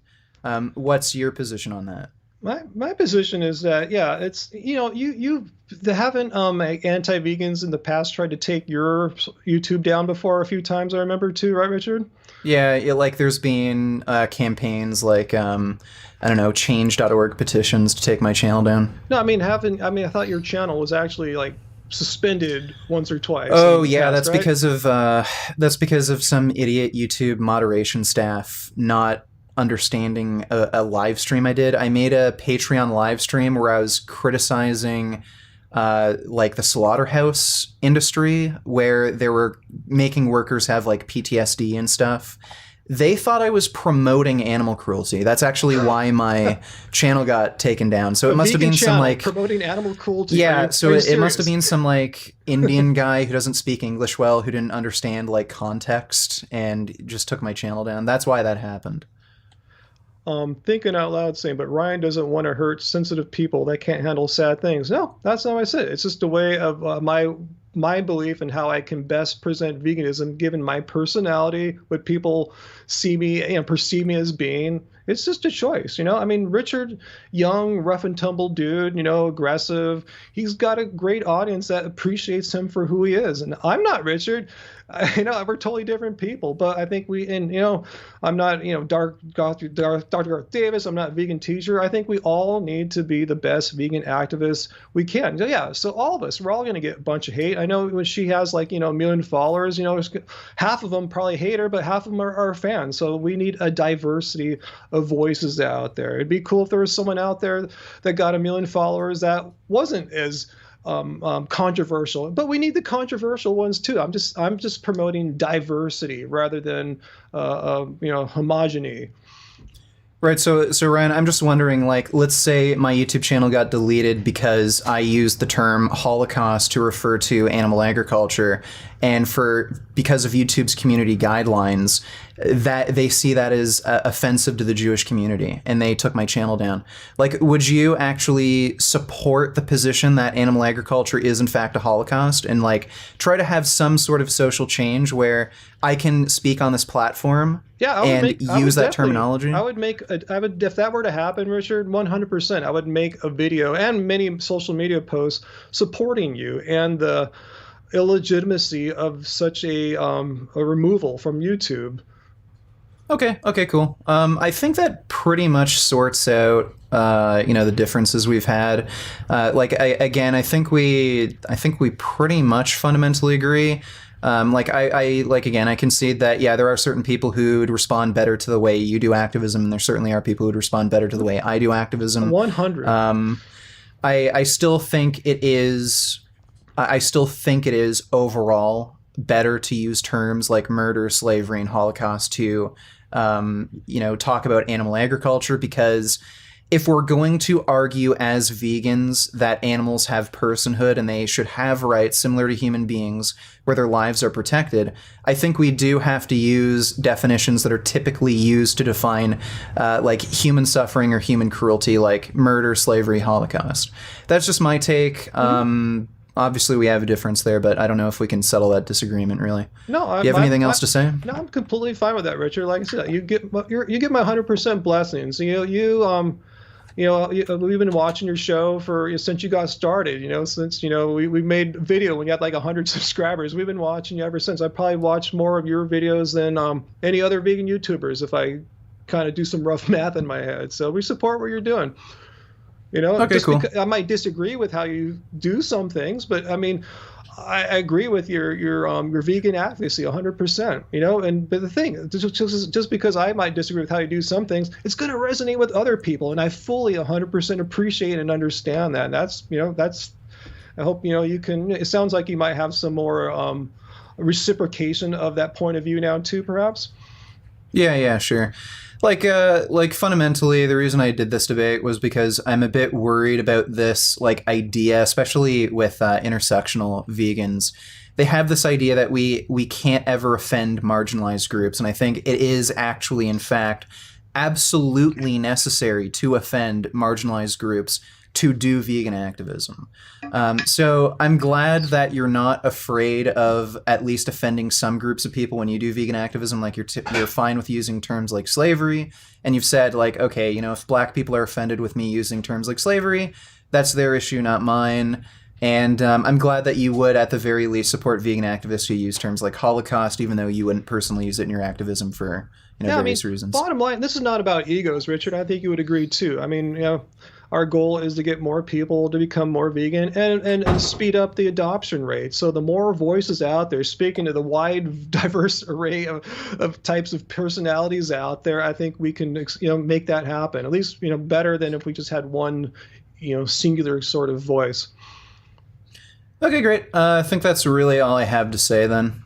Yeah, thanks for doing this debate, Ryan. Okay, cool. And I'll see you on some of your live streams, and I always look forward to when you pop into mine too, Richard. Yeah, for sure. All right, well, take care. All right, you too. All right, bye.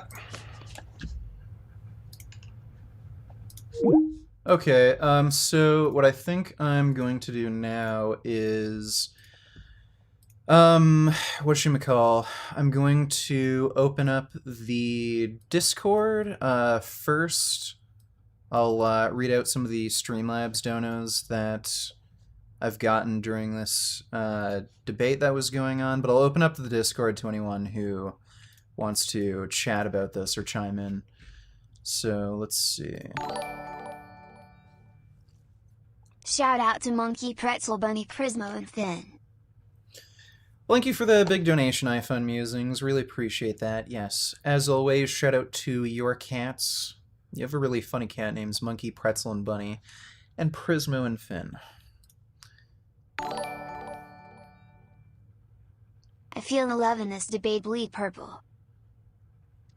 Don't know what bleeding purple means, but yeah, it was a friendly debate. It was pretty cool. But thanks for the donation, Emotional Man. Beyond Steps, $22. Holocaust is a general term. The first definition of the word Holocaust is destruction or slaughter on a mass scale, especially caused by fire or nuclear war. Ryan is lying here.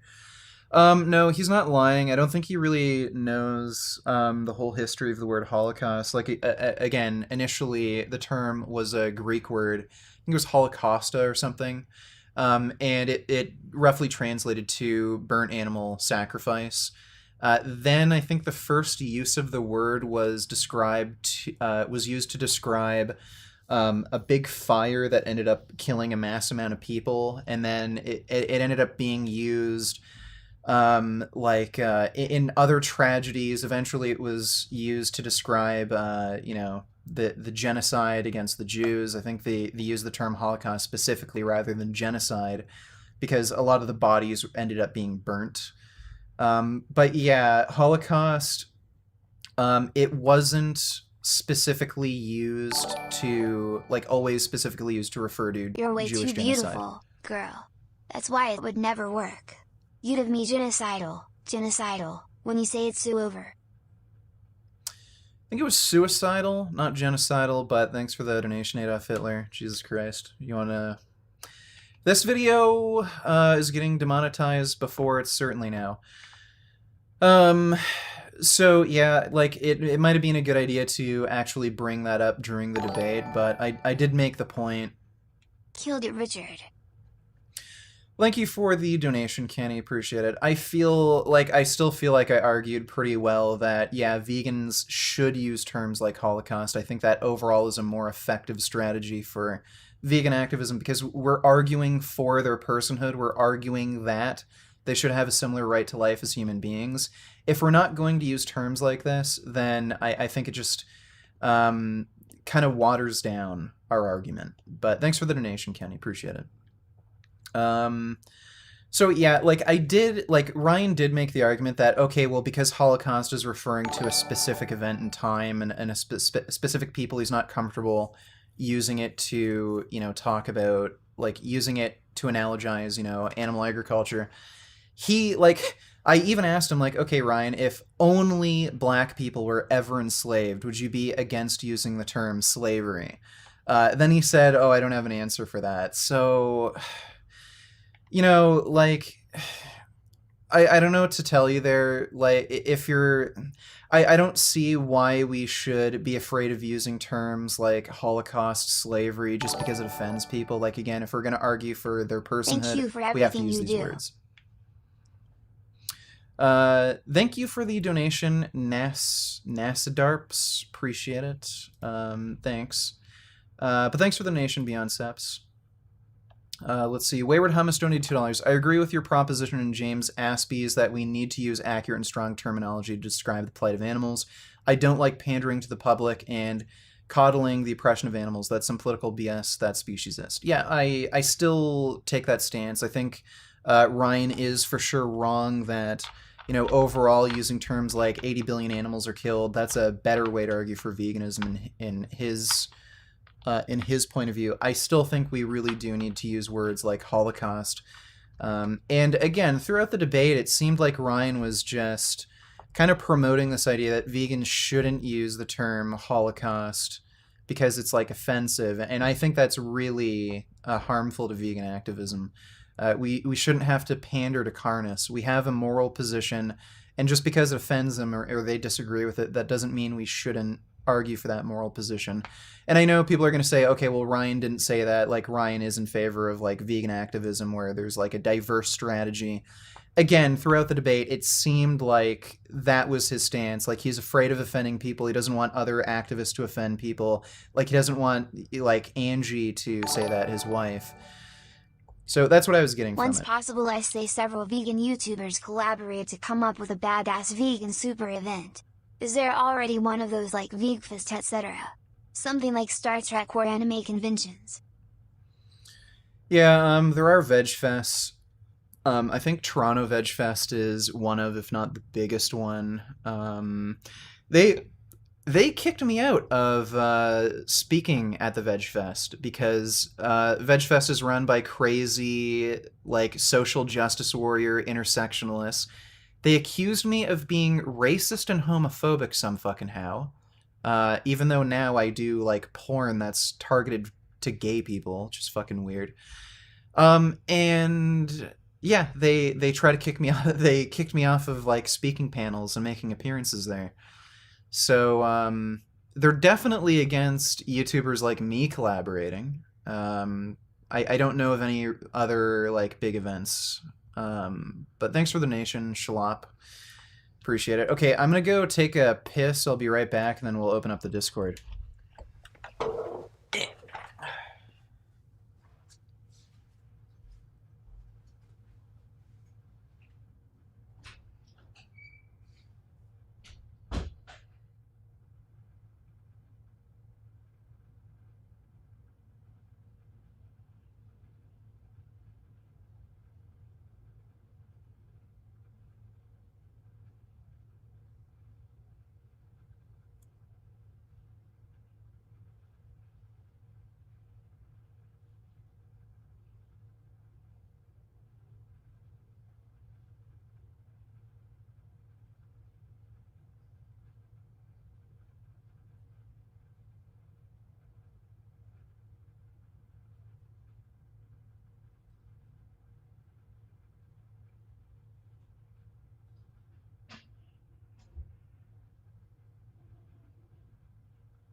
Okay, Sodomite donated $2. Hit the nail right on the head. What is activism if not trying to put humans and animals on an even playing field?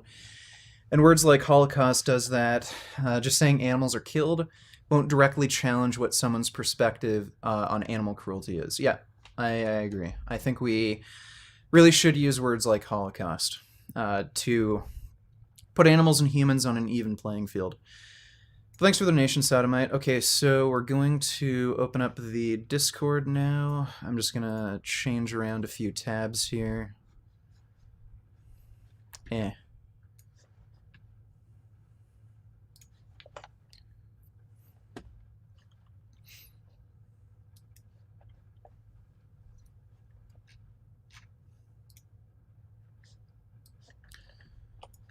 All right, so I'll spam this in the chat right now just so everybody can see the link. The Streamlabs bot will also link it, and it'll also link the debate Discord in the description of this stream, so if you have trouble finding it, it's in the description. Alright, so I'm just waiting for challengers. Might take a while, he drinks his own urine. Well, I don't drink my own urine.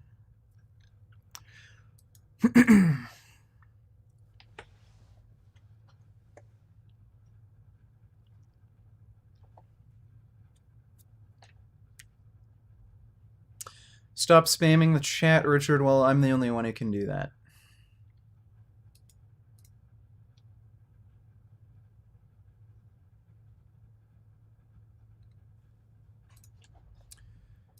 Okay, first challenger appears. Hey, dude, what's going on? Hi, can you hear me? Yeah, I can hear you.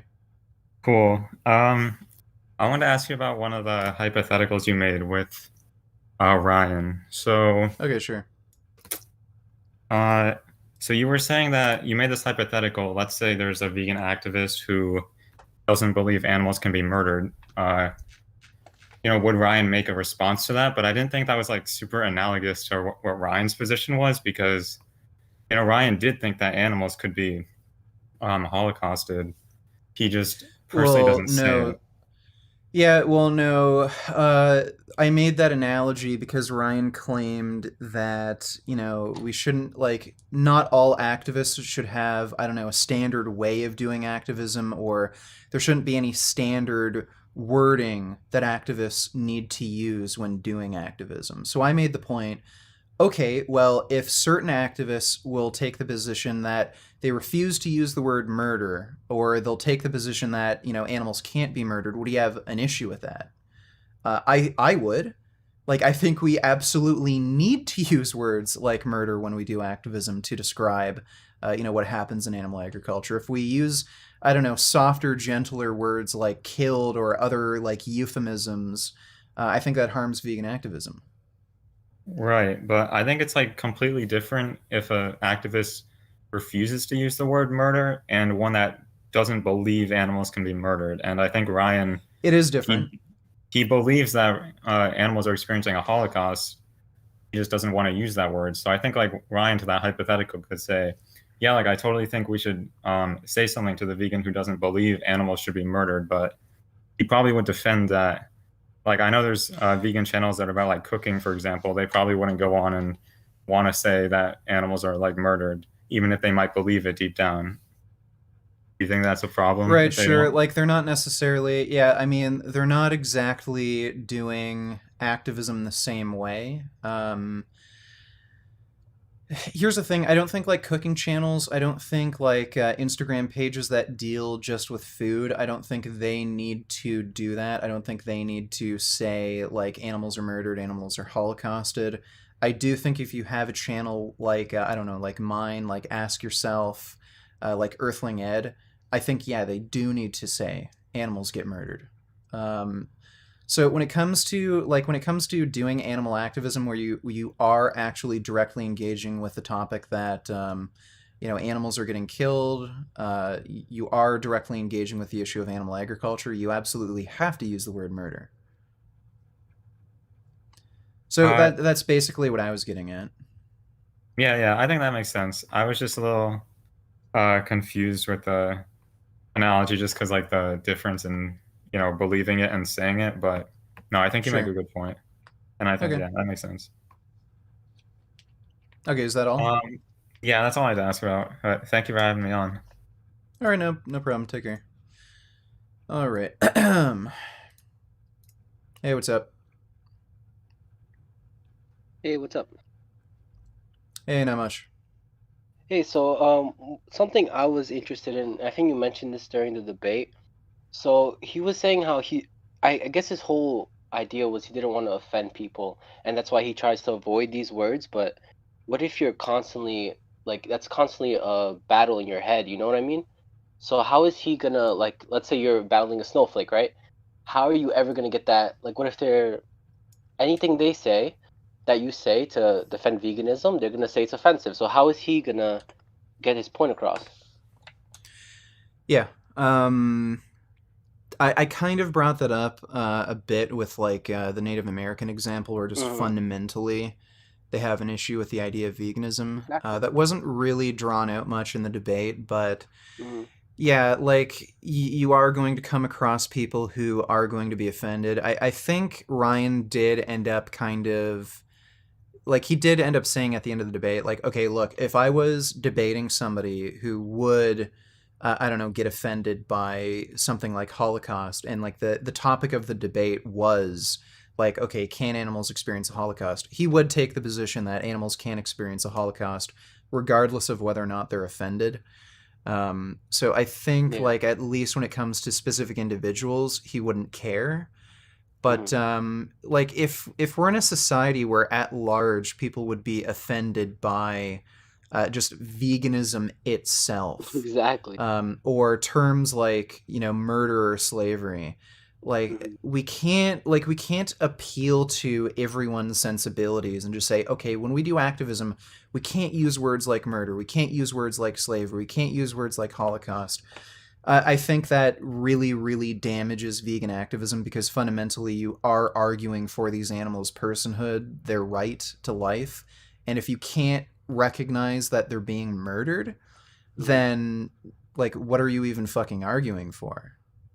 And last point, I don't want to take too long, is like someone mentioned this in the chat. Like all groups that have done activism have used strong language, right? So why is it such a problem with veganism? I think the problem is that people aren't ready to like. Even though what I got from him is even though he thinks he's not speciesist, and I think humans in general, even if you say you're not speciesist, you kind of are because you are part of that species. But he was kind of battling between, like in his words, I saw he was stumbling. He is speciesist in the sense that like he doesn't want to use certain like he might not see that comparison, you know what I mean?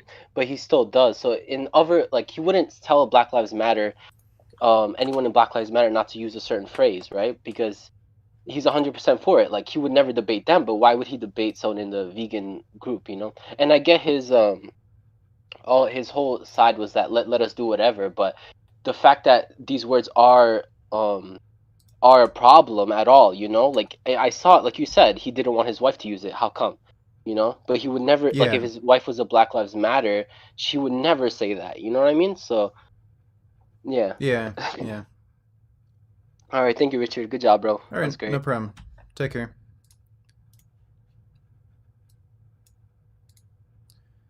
Hey, what's up? Hello? Hey, Hey, did you? Oh, what's going on, bro? hey, not much. So, I'm not gonna keep you too much time.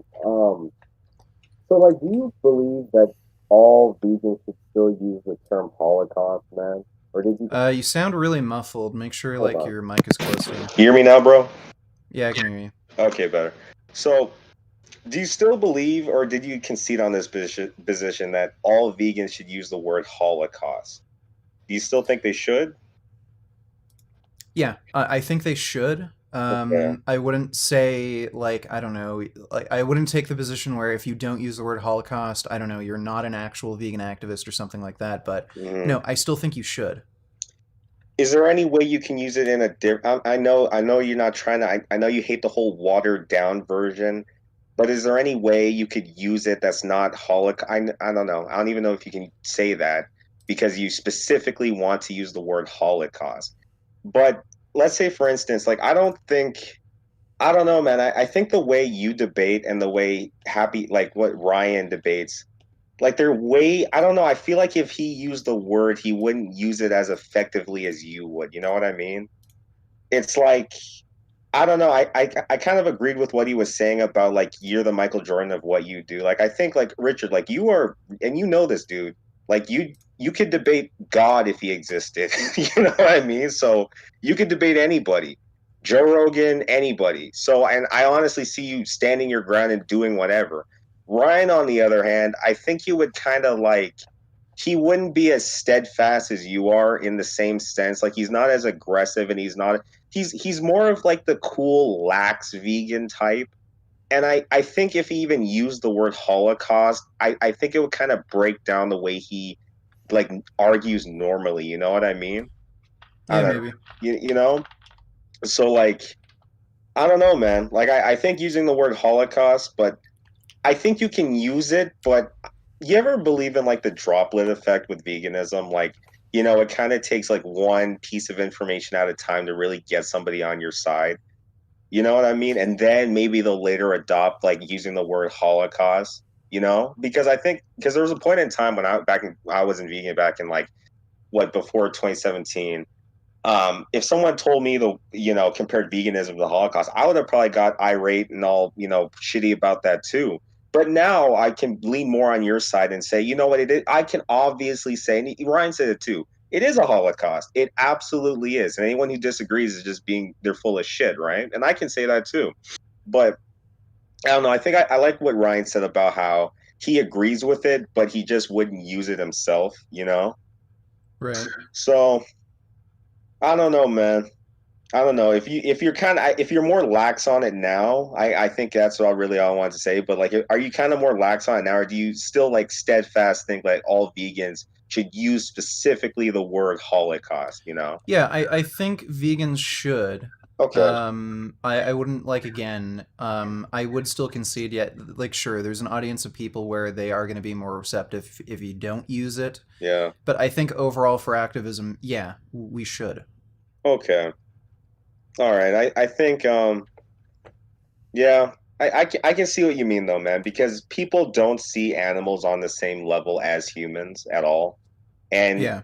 I can understand how it pisses you off because it pisses me off too. How someone like, I don't know, dude. I think sometimes I think you feel it too, and I kind of like talking to you like this. It's like the arrogance. I'm not trying to sound like I'm against my own species, but it's kind of like the arrogance of humanity.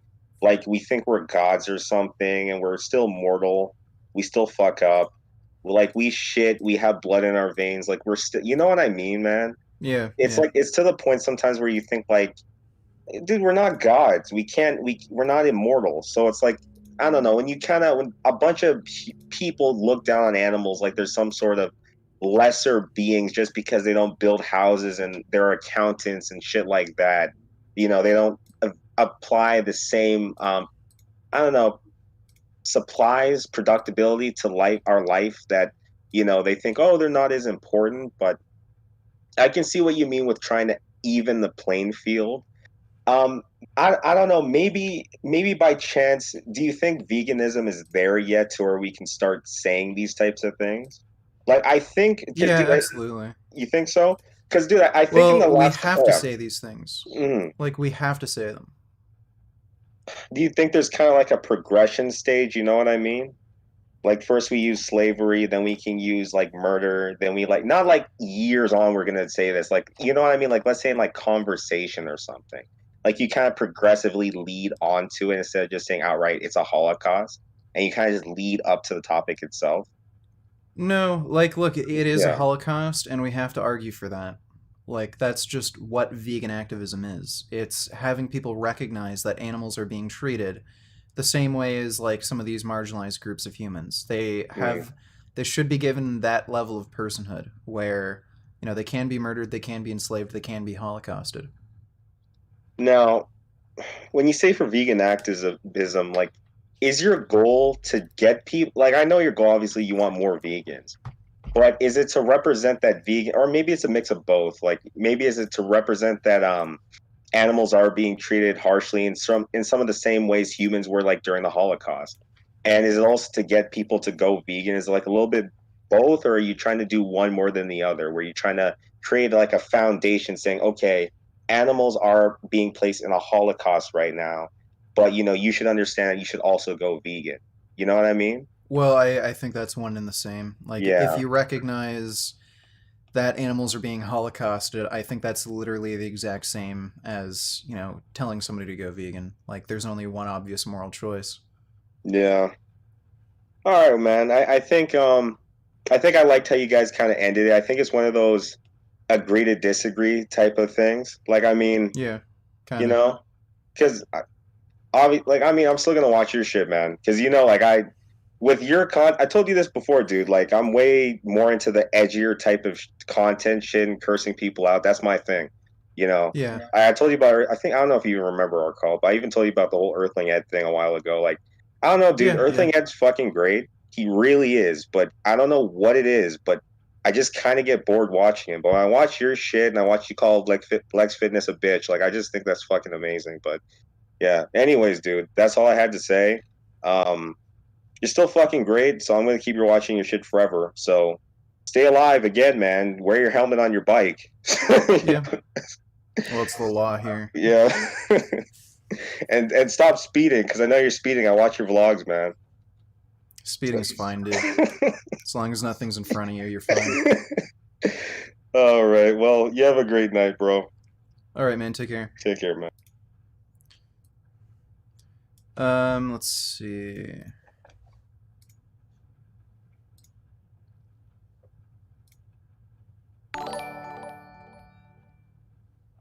I'm so good in bed I spanked myself. Any big booty vegan Asian girls in the chat, I have $8 worth of Ethereum and I'm hung like a hedgehog.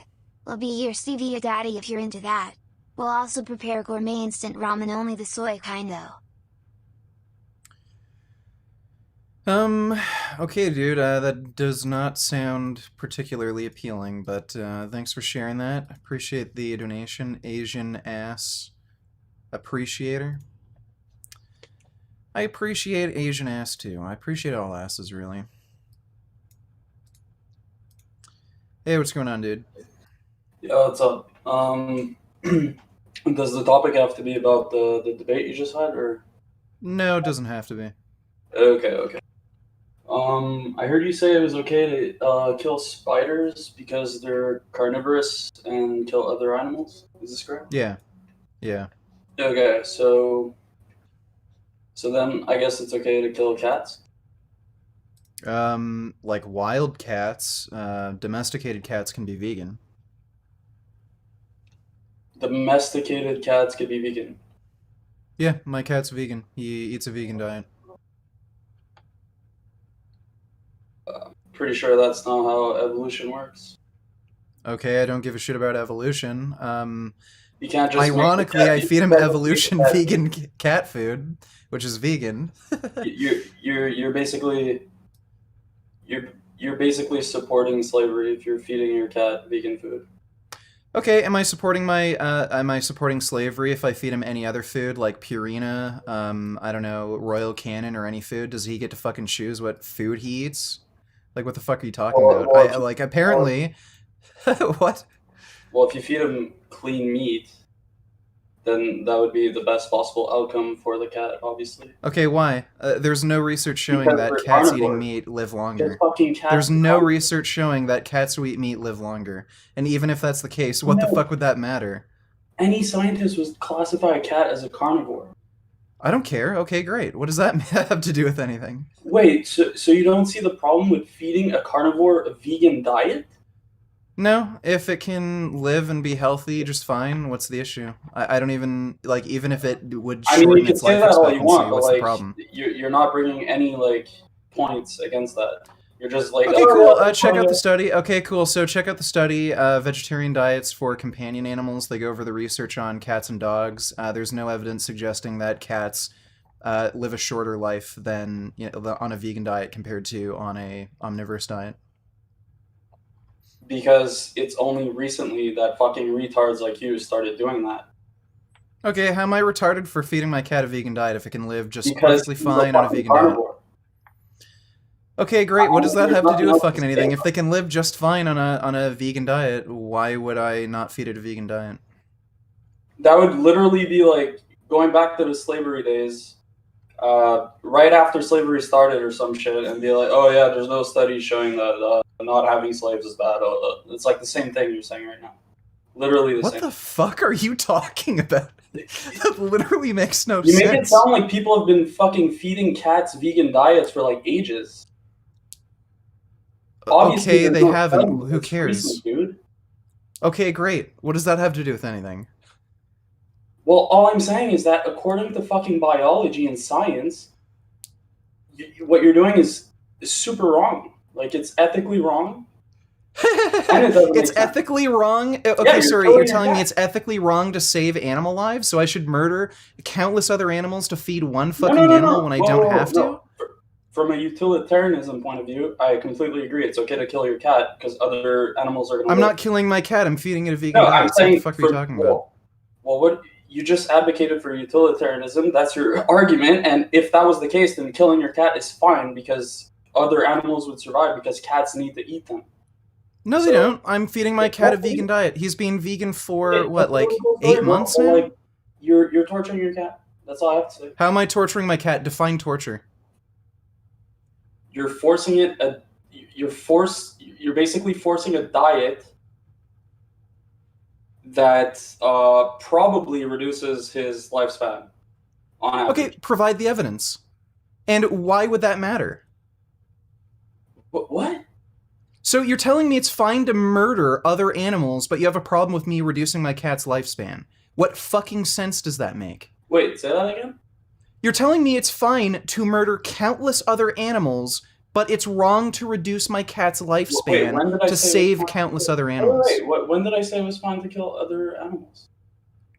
You're telling me I'm torturing my cat and it's wrong. So, like, what's the implication of what you're saying? I'm saying that you shouldn't be feeding your cat a carnivore diet. Okay, so I should murder other animals to feed one animal. That's what you're telling me?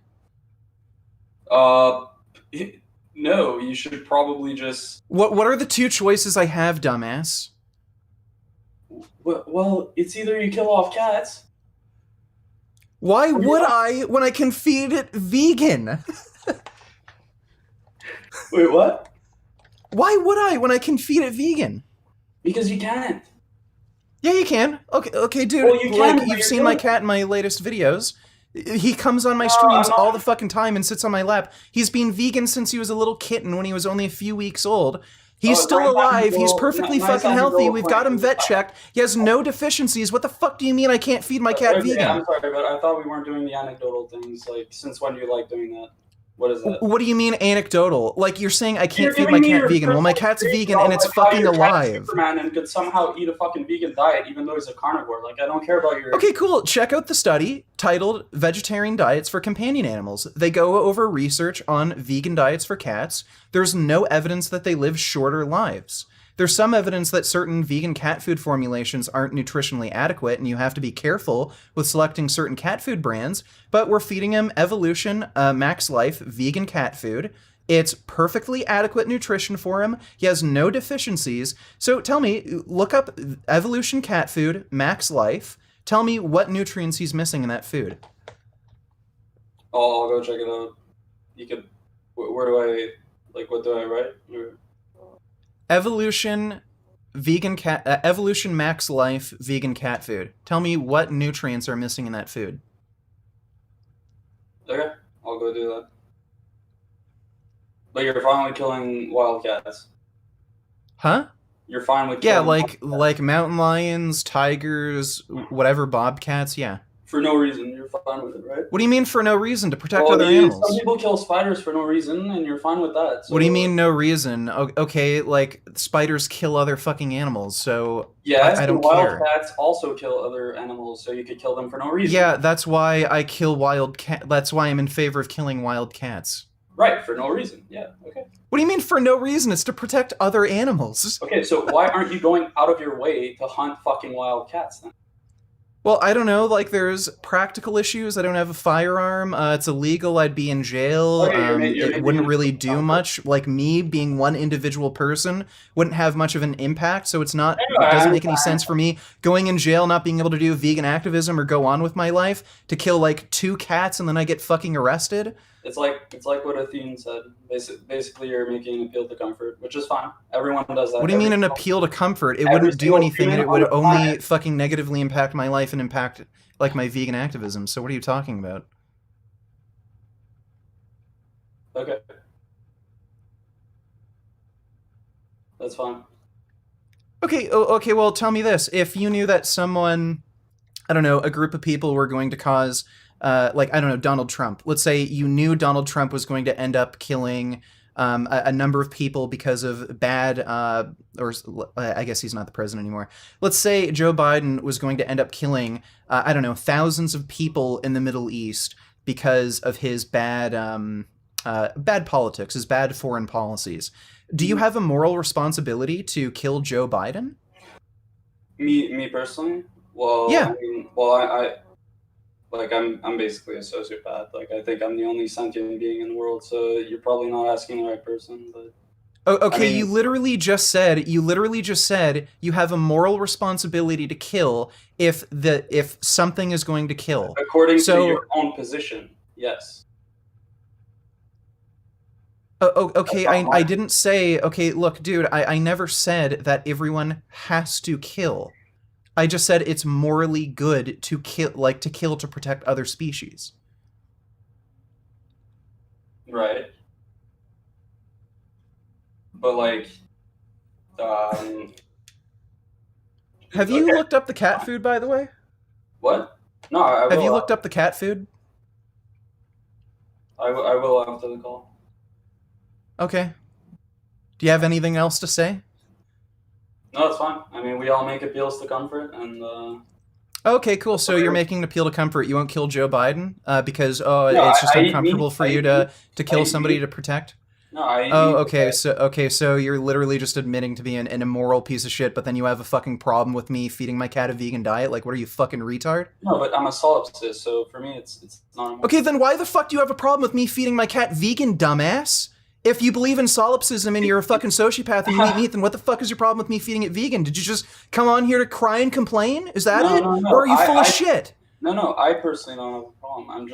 I'm saying according to your own position, that should be a problem. That's all I said. Okay, great. Well, thanks for coming on and complaining. Sound like a moron. Maybe next time when you look up the vegan cat food, you can come up with an argument. Take care. Jesus Christ. All right. Vegetal donated $3. I'm cool with how you treat your cat, but I'm curious. If you found your cat dragging a bird in, would you have it put down, or would you try not to let it happen again? I try to not let it happen again. The reason being is, okay, well, the cat already killed the bird. If I could ensure that it doesn't happen again, my cat could still live, experience a good amount of well-being, and it'll probably live like over 10 years. And if I killed it then, okay, well then 2 animals are just being killed. So I just ensure my cat never goes out again. But thanks for the nation, Vegetal. Schloppy donated $2. Cat study proving that cats can only be carnivores, not perfect. Let me see this bullshit. Cross-sectional study of owner reported health in Canadian American cats fed meat and plant-based diets. Cat owner perception of health and wellness of cats does not appear to be adversely affected by being fed a plant-based diet. What? Cat study proving cats can only be carnivores. No, I've seen the study. I've linked it on Twitter.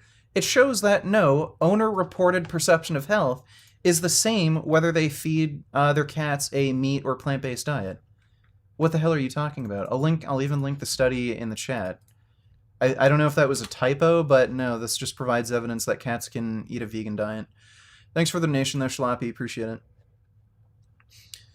Okay, let's get more people in the Discord. Love the fucking cat arguments that I get into. Hey, what's up, dude? Hey, what's up? Hey, not much. So I what I hope to convince you of is that human extinction would be very bad. I agree. Yeah, so but I think that it would be worse than I think you would think it would be. So I don't know, dude. I think we agree here. well, so are you familiar with the arguments about like person affecting views and about the desirability of the far future? Not particularly, no.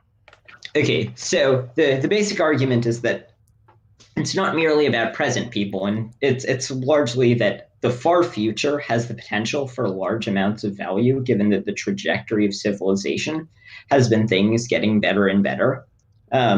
And so, as a result of that, given that the far future could contain an unimaginably large number of people living great lives, it's super important to make sure that we preserve the chance of protecting the far future. And so I agree. I think I've even used that argument when I was debating Superhuman Dads. He's like the vegan Thanos, where he wants to kill every single living thing in the universe. Yeah. Yeah. Okay. Cool. All right. So then we won't disagree about that. So then, in terms of, so I was watching your debate today with Ryan. Sure.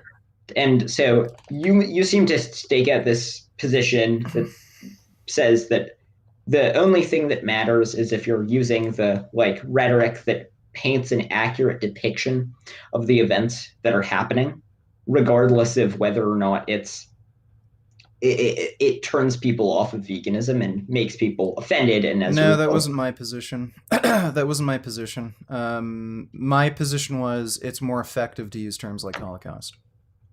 Okay. So there's been data on this compiled by Faunalytics, and okay.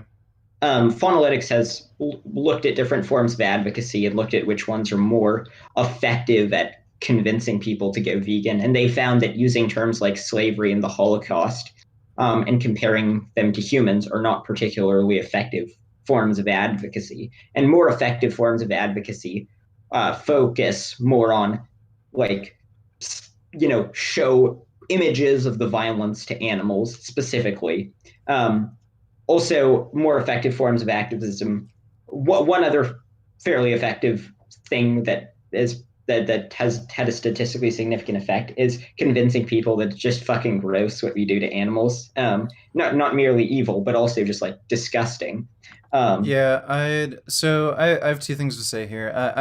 I'm wondering how I know about Phonalytics. I wonder about how they conducted these surveys because if they're relying on something like self-reporting from Carnus, like, oh, what would you prefer somebody to like tell you? Like, I don't know, like there's ways of conducting these sorts of surveys where the results can be very misleading. It could be that like the opposite is true, using terms like Holocaust and shit is more effective. It's just that the personal perception of the people they're interviewing, they just perceive it to not be the case, but in fact it is. And on top of that, like, again, my position in the debate was like, I don't think you can really truly advocate for something like veganism without using terms like at least murder, like establishing that animals have a similar same level of personhood as a human being, where they should have a similar right to life. So, well, I mean, I'm not sure. I mean, what you can say is, are you opposed to abusing animals? So, like, if I was beating the shit out of a dog for no reason, would that be okay? Most people would say no. Then be like, okay, what if I enjoyed it? No. Okay, so then but I mean, I think that name the trade is quite a good argument. But just in terms of well, that's another thing too. Like, there's different ways of doing advocacy and arguing. Like, I think name the trade is an extremely powerful argument. And like, okay, or the people who are hearing this, like, oh, like animal agriculture is a Holocaust, who get turned off. Like, are they hearing name the trade, or are they hearing some like weird horse shit from some idiot who's saying like pigs are on the same moral level as black people or Jews? So I don't know. I'm really not sure. Yeah, I wouldn't put too much in these sort of surveys. Well, it wasn't just like a survey. They looked at which ones convinced more people to go vegan, and to reduce their consumption of animal agriculture. And now so I think that given that I think that the data demonstrates that. I just pulled up the page and it said it's listing do's and don'ts based on the empirical research. Do focus on animal cruelty, show graphic content, show farmed animals alongside companion animals. Don't compare factory farming to rape and slavery. Don't use sexualized images of women. Can you link that? What? Can you link it? Just link it in the waiting room chat. Yeah. It says I don't have permission to send messages in the channel. Really? In the waiting room chat? Yeah, I'm in the waiting room chat. Oh, try general chat. See if that works. Yeah, I don't know. I can just DM it to you. Sure. Do I have you on here? Probably not. Okay, I'll send you a friend request. Okay, just link it to me and I'll take a look at it later. I sent you a request. Yeah, okay. I just linked it to you. So. Okay, chat's open now. All right. Okay, so. But you would agree with the general, like, if it were the case that using the term Holocaust was less effective as a form of advocacy, and like, let's say that you only had 90% the effectiveness in terms of convincing people to go vegan when you referred to it as a Holocaust, as you did when you referred to it not as a Holocaust. You would say that we shouldn't refer to it as a Holocaust, or is that not your position? At least not in all circumstances. I guess I take the position that one, certain forms of activism are going to appeal to a certain group of people, and two, like, I made this point near the end of the debate. Like, if we're going to refuse to use terms like Holocaust or even worse yet, terms like slavery or murder, I don't know at that point. Like, we're going to water things down to the point where I don't know if we're even really advocating for veganism all that effectively. It's more like this weird plant-based sort of idea. Like, I don't know. I think we have to use words like murder, slavery, Holocaust to Well, I hold mean, people morally accountable. what you can describe how just the sheer like amount of cruelty that we're doing to animals, but I don't see why you have to call it slavery, murder, or a Holocaust. Like for example, when I'm running Name the Trade, I'll just say, if you like, if you know, if you replace the animals with humans, or fuck, I'm mixing up the order. If you what name the trait that's true of animals, such that if it were true of humans, it would be justified to slaughter them en masse. And I don't think that that provokes emotional images, and I don't know. It just it seems more effective. Now, what you just said is that if we don't discuss difficult issues and don't use this type of rhetoric for fear of watering down then there's a fear about watering down the movement. But if like let's say that the best way of doing activism, like that just a huge number of animals would be saved by just posting on by only having videos that just like show making vegan smoothies, and that just happened to be the best form of activism. I mean, the thing that I care about is animals not getting gassed to death for no reason. So I don't care if Yeah, this link you sent me, it's not actually like I don't see any links to the actual like methodology. It's just like an article going over some of the findings, but I can't actually find like any kind of paper they published where they actually go over methodology, how they conducted surveys or whatever. Yeah. Can you give me a link to that if it's like on here? Because I can't actually find anything where they go over a methodology. Because like, look, if this survey is conducted in a way where they just ask a bunch of carnists like, I don't know, what would they prefer like vegans do? That's not necessarily actually indicating whether or not that form of activism is effective. It's just like saying, okay, this is what they'd prefer to hear. Like I don't know how they conducted this research or survey. I'd have to look into it.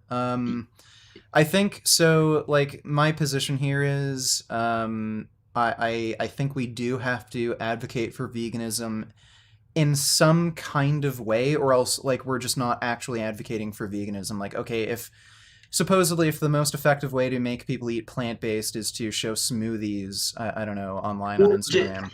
Yeah, that's not actually advocating, like that's not actually advocating for veganism. Like I'd be concerned with people going like, oh, okay, that's cool, that's a good way to eat, and then like eventually just eating animal products because they're not actually convinced about the ethics. Yeah, just to be clear, like, I was not making the claim that in the real world it is the case that the best way of advocating for animals and of saving the most animals is by just posting pictures of smoothies. I was saying that it was to draw the broader point that I think that we should care about what pragmatically saves the most lives. Right. Sure, like I'm not saying we should totally disregard that, but I'm saying at the same time, like we should also be concerned with what we're actually advocating for. Like, okay, if a certain method of activism encourages people to eat plant-based, but they're not going to do that long term, or they don't feel like there's any moral necessity to eat vegan all the time, or they're going to fall off eventually. Like, I think things like that matter, and I think a very strong message where we say, animal agriculture is murder, it's slavery, it's a Holocaust. I think that would convince a lot of people to stay vegan for a longer period of time. I think it would give them like a greater moral responsibility. Like I think there's issues like that we should also keep in mind. But like I agree with you, I'm not totally on the side where, okay, how many people we convince doesn't matter. Like we have to say things this way. So I think there's a middle ground here.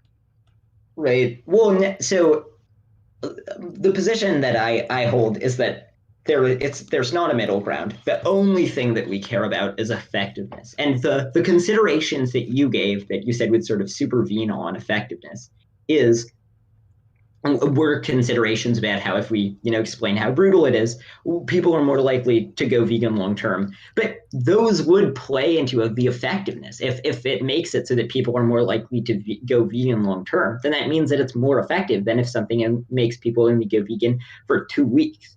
And so there are certainly some factors that have to be taken into account. But would you agree that all of these things only matter if they are effective at making people go vegan? Or rather, at reducing the consumption of animal products? Like, I'm an abolitionist. I think I care more about actually convincing people to go vegan rather than just reducing. I've heard this argument before where, okay, if you can convince like 10 people to reduce their impact versus like convincing one person to go vegan, isn't it better to have 10 people reduce? I don't know if I totally agree with that. I'd rather turn one person vegan than convince like 10 assholes to just stop murdering, like murder less, you know? Well, no, I mean, so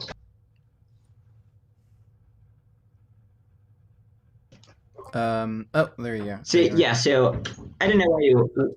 Yeah, sorry. Yeah, so I don't know why I would hold that view. So I mean, like I think it seems like the only reason why we care about people going vegan is because it would reduce the consumption of animal products. But I mean, I guess I just don't see what the justification is for it being better to make one person go vegan than making 10 people cut out 10% of their meat consumption.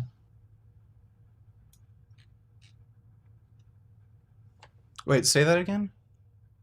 I don't see why we would care more about one person going, like, if they have the same overall impact in terms of reduction of consumption of animal products. I don't see any reason to think that one of them would to think that we would care about one more than the other. I mean, if they have the same impact. Well, okay. So, like, let's say hypothetically, if 10 people were to reduce their their consumption of meat versus one person going vegan, if that overall would reduce meat consumption to the same extent, I'd rather have one person go vegan. Because I think that would like help encourage more social change. Like if you have 10 people who all like think, okay, it's still okay to eat animals, like just reduce it, versus one person who actually goes vegan and wants to campaign to abolish animal agriculture, I think that's more useful overall. But again, I mean, these are all of these are considerations that are about how the long-term effect on factory farming and on reduction of consumption of animal products. And yet, do you think that the only reason why there would be a mortally significant difference is because of the overall impact on factory farming? Of if a person goes vegan, they're more likely to, be an abolitionist and do important things in terms of veganism? Or do you think that there's just, aside from the impacts on animals, it just matters more to have one person go vegan than 10 people reduce their consumption by 10%? Yeah, like again, I gave you the reason for this. I think it's better for overall social change to have more vegans as opposed to more bitch reducitarians. Like the more people who are actually abolitionists, the better. I don't really give too much of a fuck about reducitarian fucking cunts. I'd rather have more vegans. Like, and by the way, dude, I'm reading this, like some of the links that are like linked in the article you gave me. Over here, Vegan Society 3.5 message framing. Accompanying persuasive messages, advocacy materials will typically contain call to action, example, go vegan. Recent times, animal advocates want to focus on the effectiveness.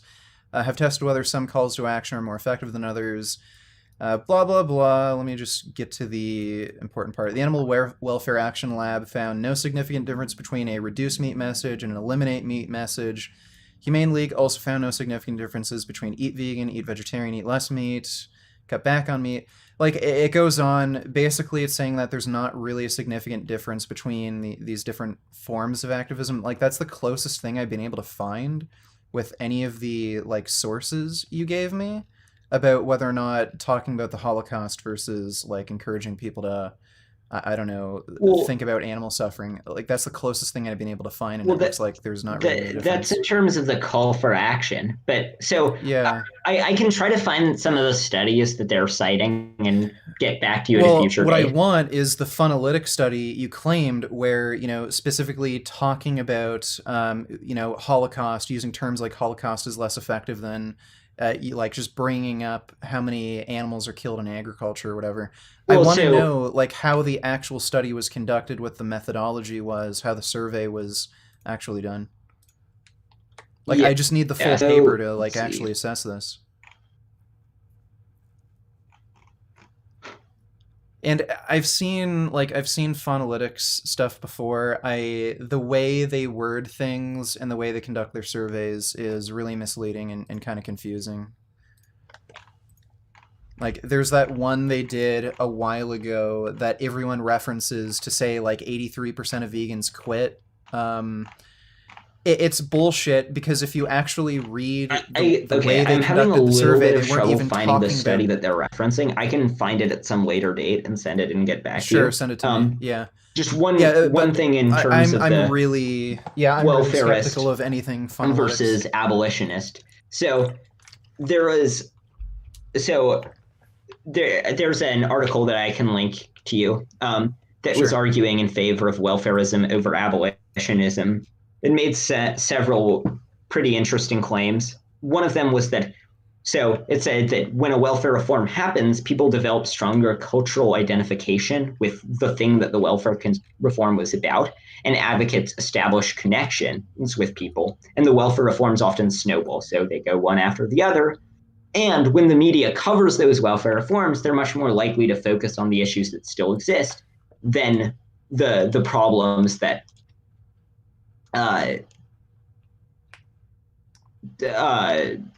than claiming that the problems that were solved, claiming that the problems were solved. So I don't know. I think that one thing that is that it seems like actively condemning welfare reforms is not an effective strategy, even if one is purely an abolitionist.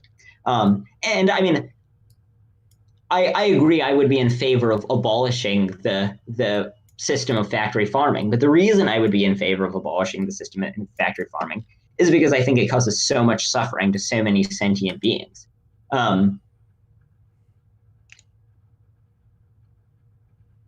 Yeah, so I'll try to find at some later date the paper that Okay, sure.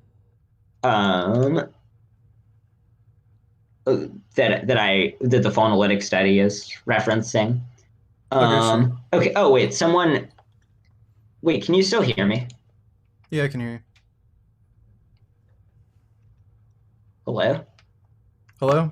I can hear you. Wait, okay. I'm gonna try leaving and rejoining. Okay, do you hear me?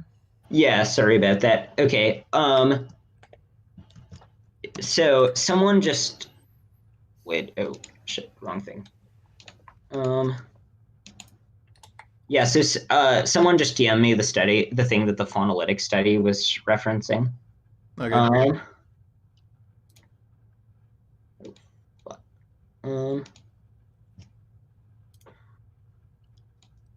I'm entirely taking their word for it. So if this is not the actual study, but I think it is.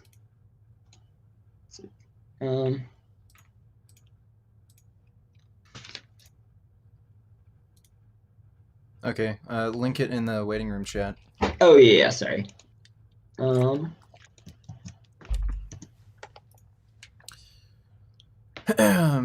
Okay, framing the issue, religion, secular ethics, and the case of animal rights mobilization. Okay. Let me see.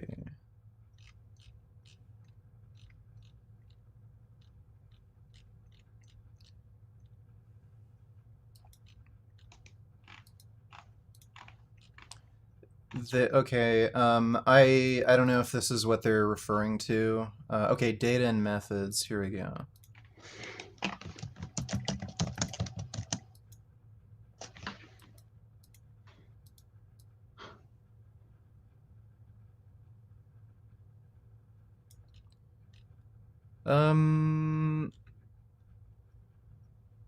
Okay, so it looks like this is a paper reviewing a number of studies. So let's see. Jasper and Pulse in 1985 suggests that one limitation to their research is that it worked in reverse from protesters to their worldviews, derived from surveys and interviews with activists after the recruitment into a movement. Most notably, this may have led respondents to reconstruct their initiation and construct a linear narrative that may not have so neatly existed. Correspondingly, they conclude that future research should examine members of the public and tease out their cultural understandings, as Gamson has done through the use of focus groups. So then we could see how movement organizers try to find condescending symbols that appeal to these understandings. Okay.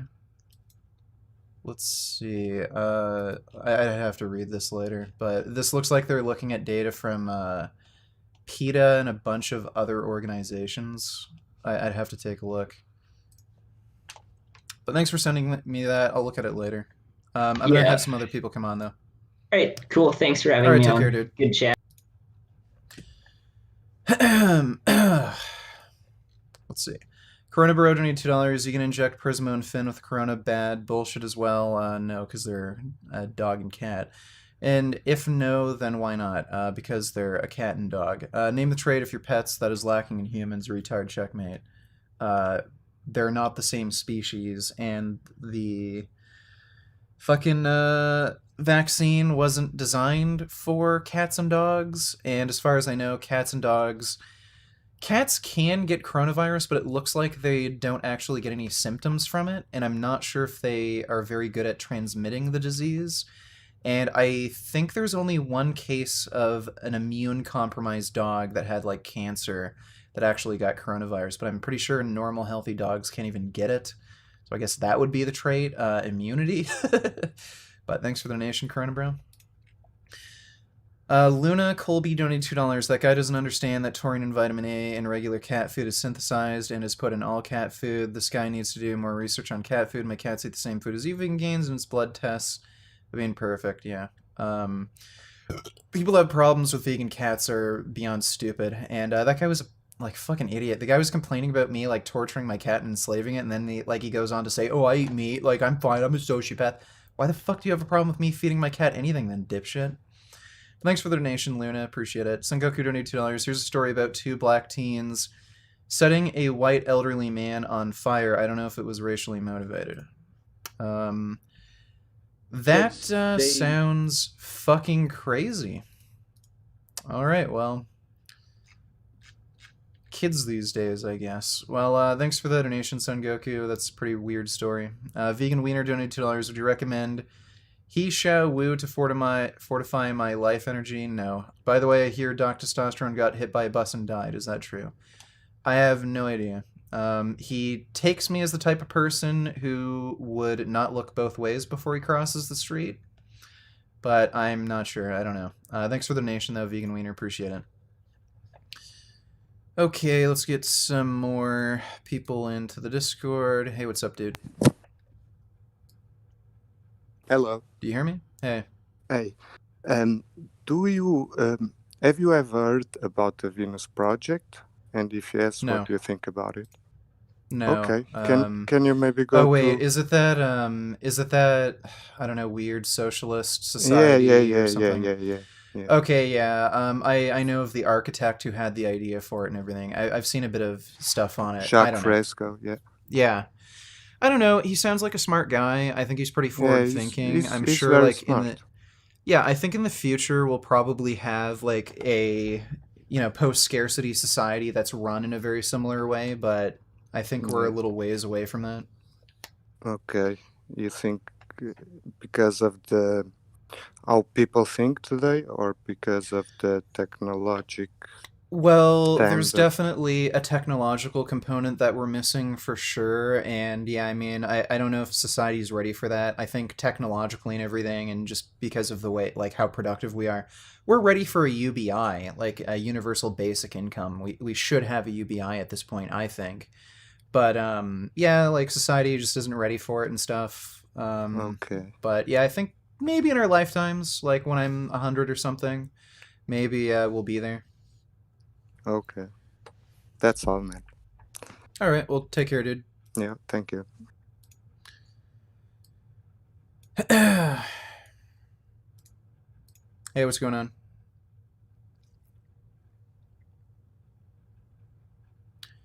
Do you hear me? Hey, yeah, I hear you. Hey. Hey, so I wanted to argue with you about the morality of stopping slaughterhouse workers from killing animals. Okay. I've heard you debate this with somebody in the past, and you took the position that essentially it was not. We shouldn't do we it. shouldn't do it. Yeah. I'd still take the position that we probably shouldn't do it, but it wouldn't be immoral. Okay. So my position is that it is we are morally obligated to stop them. Okay. The reason for that is, let's take a human and put them in danger. They're about to be killed by somebody.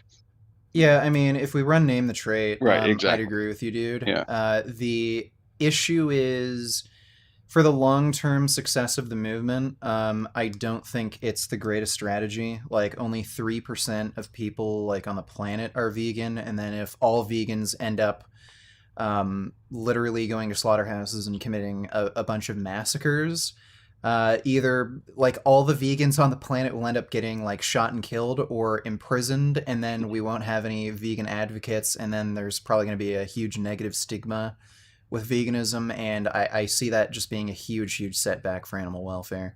So for the long term gains of the movement, I'd say it's not a great idea. But I'd agree with you, morally speaking, if somebody were to go and decide to save a bunch of animals by shooting and killing slaughterhouse workers, I don't have any argument against that. Like, if we run name the trait, okay, what if it's humans being slaughtered?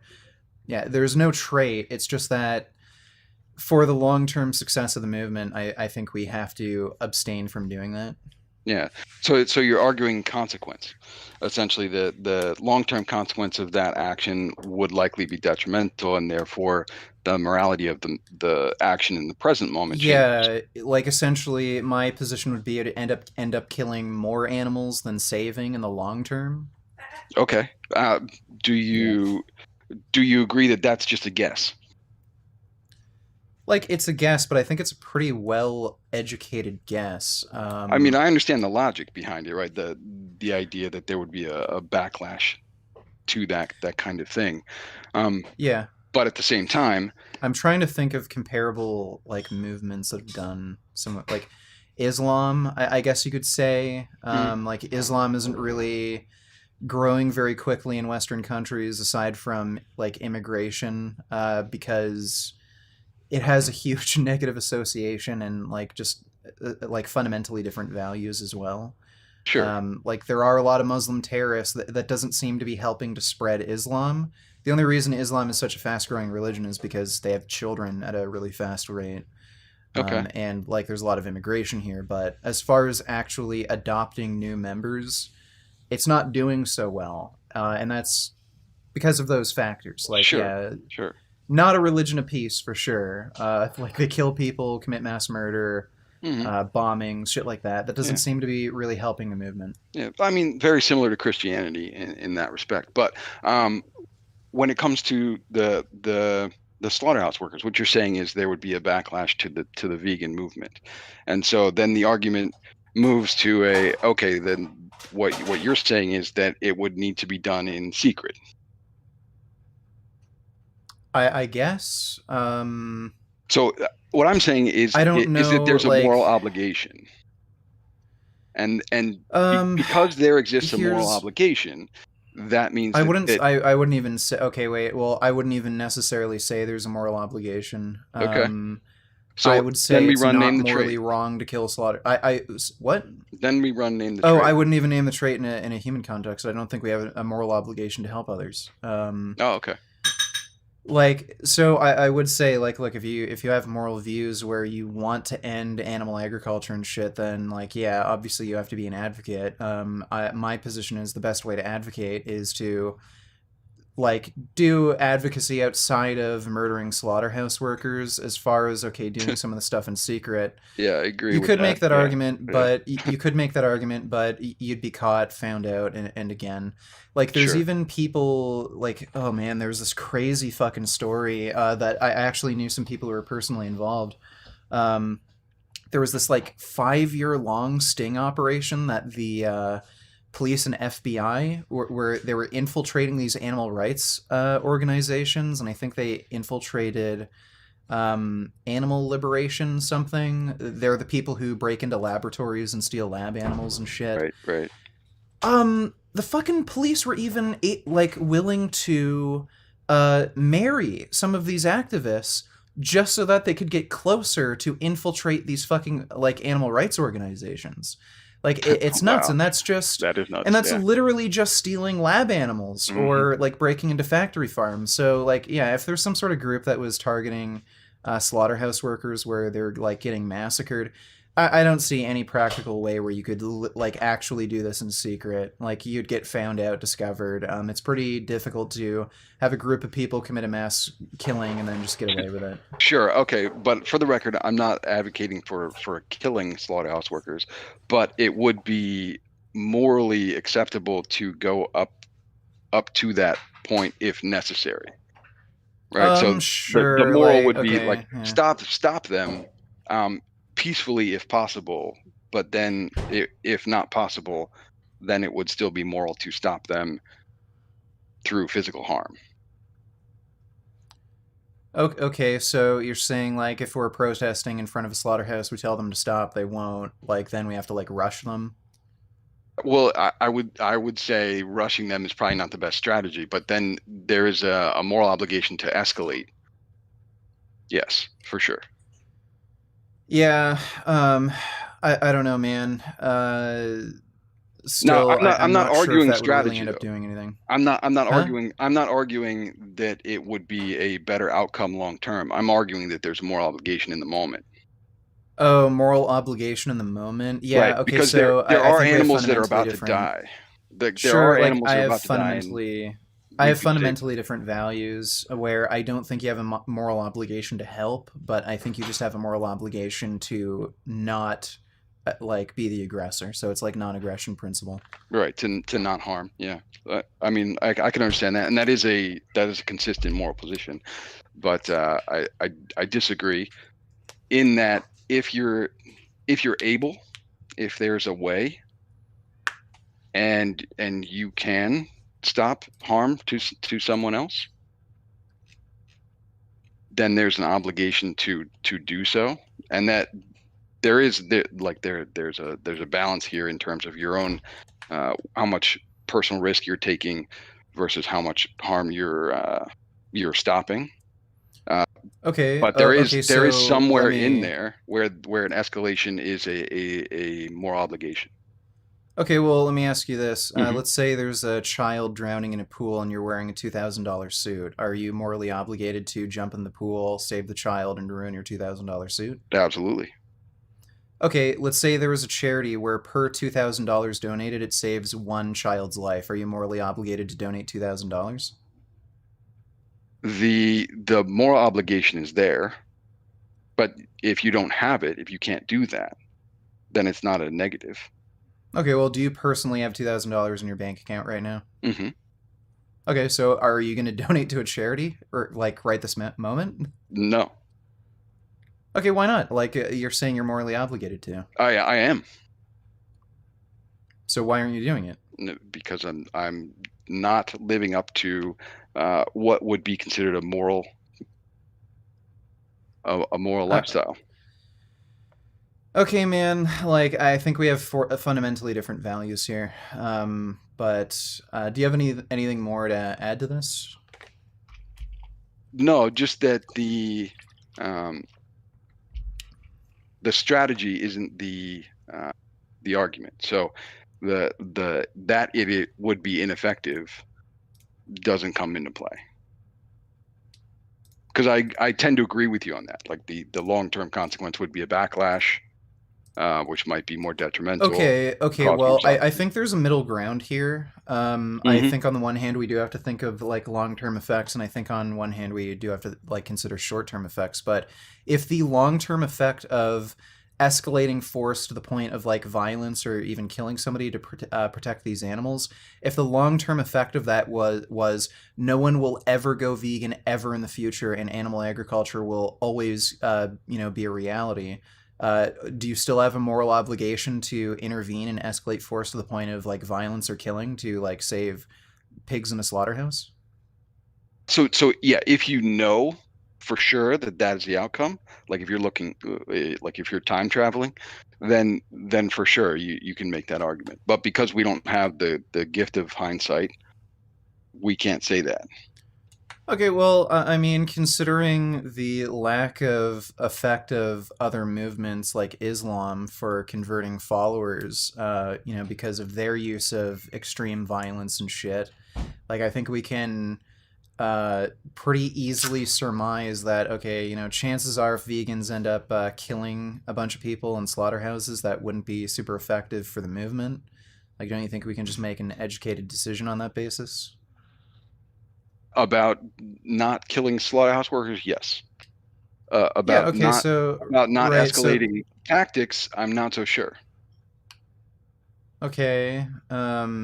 So the tactics that at play, like you're going to extreme and saying, okay, we're going to slaughter a bunch of slaughterhouse workers. No, I don't think that that's a reasonable solution either morally or Okay. strategically.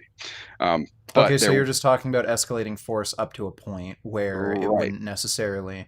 Okay.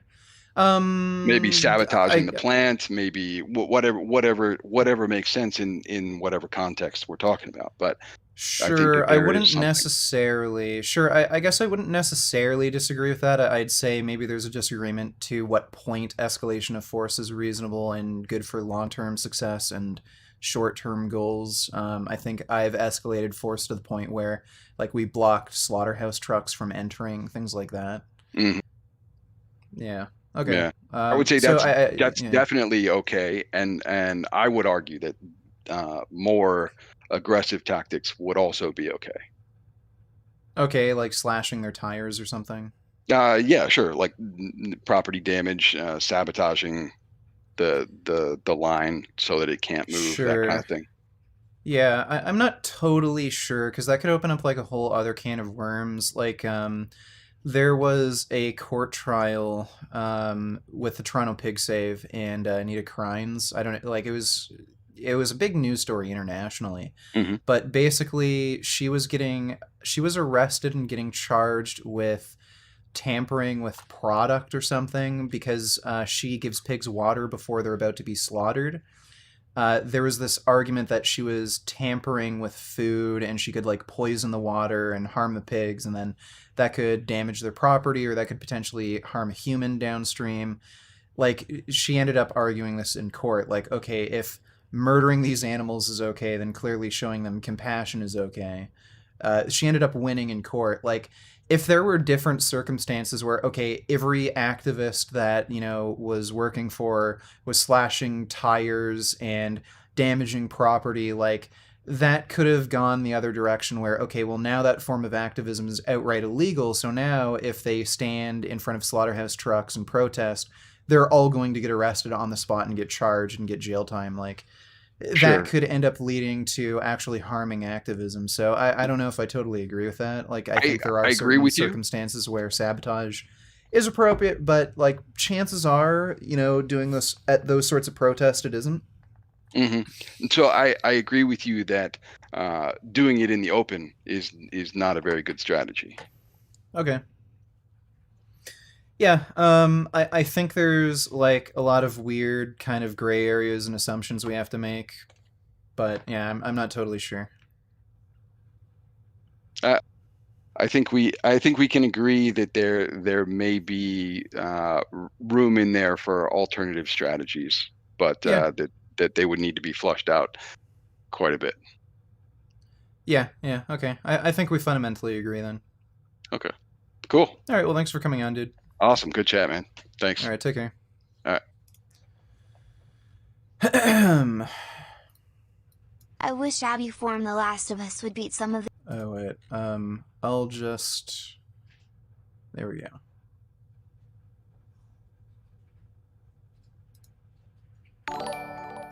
Here we are. I wish Abby form The Last of Us would beat some of these dumbass people you debate heads in like she did Joel.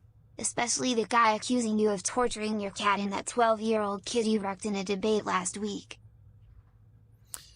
Yeah, that'd be kind of satisfying. I thought Abby was really hot. I don't know why so many people complained about like Abby and her like being muscular. I think like there's a lot of fucking dudes with insecurity issues where if they see like a strong woman, they're like, ugh, fucking gross, ew. But yeah, I liked Abby, and it would be nice to see her smash heads in with a golf club. You know, as long as the people she's smashing are assholes. But thanks for the donation, Chris. Appreciate it. Thoughts on isometrics? And is Sverige actually dead? I am not sure if Sverige is dead. I've seen a bunch of people in the chat claiming he died somehow. That would not surprise me. I guess we'll see. Like, if he posts another video, probably isn't dead, but I guess we'll see.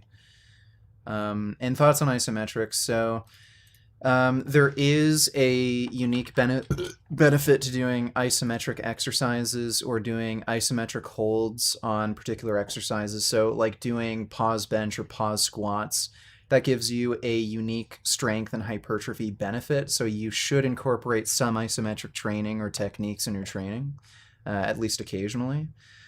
But thanks for the donation, Schnell. Hope that answers your question. Someone asked if I believed worldwide veganism was possible due to the number of multi-billion-dollar industries that profit at the back of animals such as agriculture, clothing, etc., and in turn largely contribute to a nation's economy. Your thoughts on this? Yeah, it is. So we got rid of slavery, even though the United States relied on that. Like the whole reason the United States is such an economic powerhouse is because U.S. Relied on slave labor.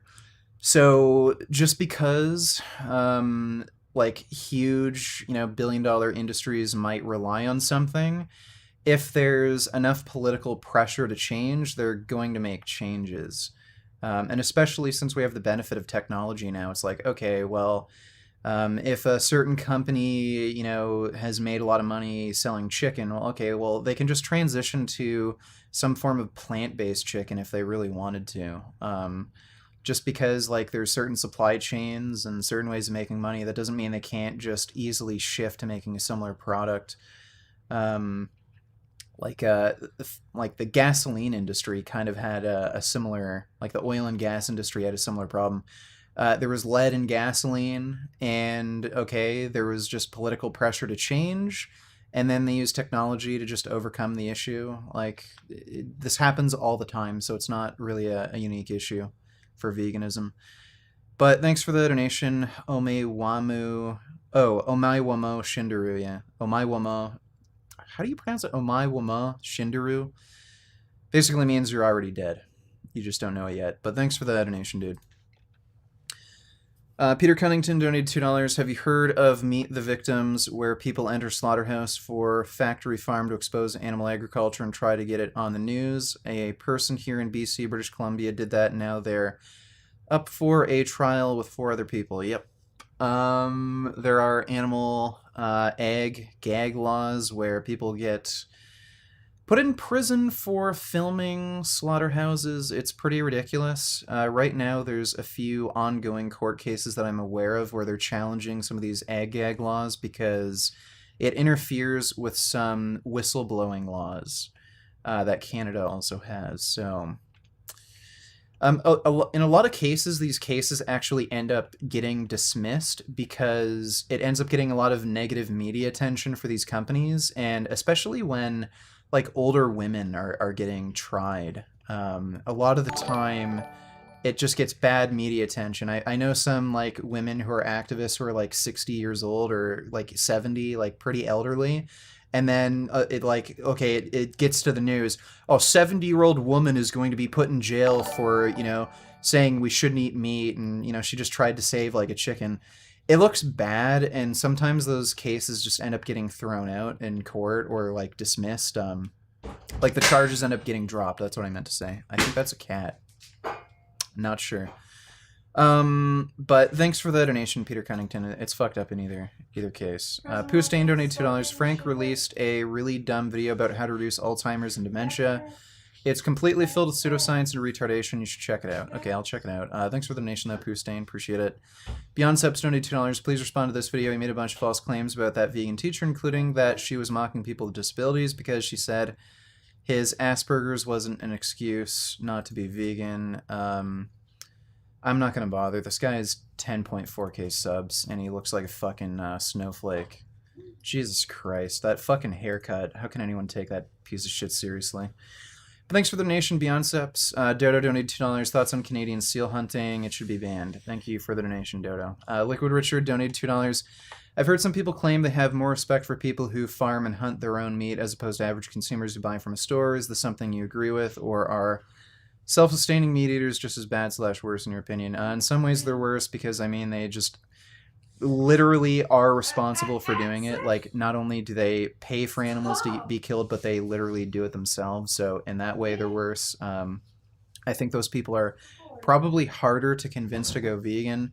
On the other hand, at least they're not inconsistent where you'll argue with them, oh, well, if you had to kill your own food, would you do it? And they're not going to say no. You don't run into that weird shit. But no, they're just as bad, if not worse. But thanks for the donation, Liquid Richard. Okay, let's have some more people go into the Discord. Hey, what's going on? Hey, can you hear me? Yep, I can hear you. All right, cool. Hey, I was wondering if you thought there were any current ways that vegans could forward their interests politically, because I know right now activism such as Anonymous for the Voiceless, currently, we're raising activism, but do you think there's any viable way that we can begin pushing for that, say in the American system of government? Yeah, we do have some people who are actually running for president, like Tulsi Gabbard, who are vegan. I think, yeah, any way you get involved politically, even if it's not on that level, I think the more vegans generally who are involved in politics, the better. Yeah. I think also the more vegan lawyers there are, the better. I just mentioned this earlier. There's ongoing court cases about how some of these animal ag laws are interfering with some of the rights that protect whistleblowers. So, if we have more vegan lawyers challenging some of these bullshit laws, I think that's really important. And actually had a friend of mine named Len. He was just involved in a weird human rights case where his job tried to fire him because he was vegan. And some vegan lawyers defended him, and now there's some more veganism is now being incorporated into the list of protected classes in Canada because of things like this. So that's pretty cool. Yeah, I'd say any way you get involved politically, it's good. The more vegans there are in any level of politics, the better. The more vegan lawyers there are that can defend against some of these rights issues, the better. Yeah, I didn't know about the vegan lawyers things. That's pretty cool. But Tulsi Gabbard, and I think there was one other presidential nominee who was vegan. Do you think the black guy? I can't remember his name. Yeah, do you think that they would actually advocate for vegan legislation or animal friendly legislation, or if that's just I'm not sure. I know the black guy said he wouldn't. Not sure about Tulsi. Tulsi seems like she probably would, but I'm not sure. I don't know how much wiggle room they really have. Yeah. And do you have any like predictions for the like what the overall strategy would be? Like, or is it just going to be? Do you think eventually, because right now it's probably not like for activism's sake viable to politicize veganism, like siding with the Democrat or Republican Party, but in the future it'll probably have to become like on one of those parties' platforms, probably Democrat, but Yeah, if anything, I'd guess Democrat. People who are right wing tend to be less receptive to vegan beliefs, but I know plenty of right wing vegans, so I'm not so sure. Like veganism is something that any yeah. political party can support and side with. Mm-hmm. So I'm not entirely sure. Okay, yeah. Besides that, I wanted to ask you if you thought it was a moral contradiction to be vegan and then join the military. No, I know a few vegans in the military. I think I knew one guy who joined the Marines, and he said he couldn't eat for like 2 weeks and Yeah, it like sucks. practically starved to death and shit.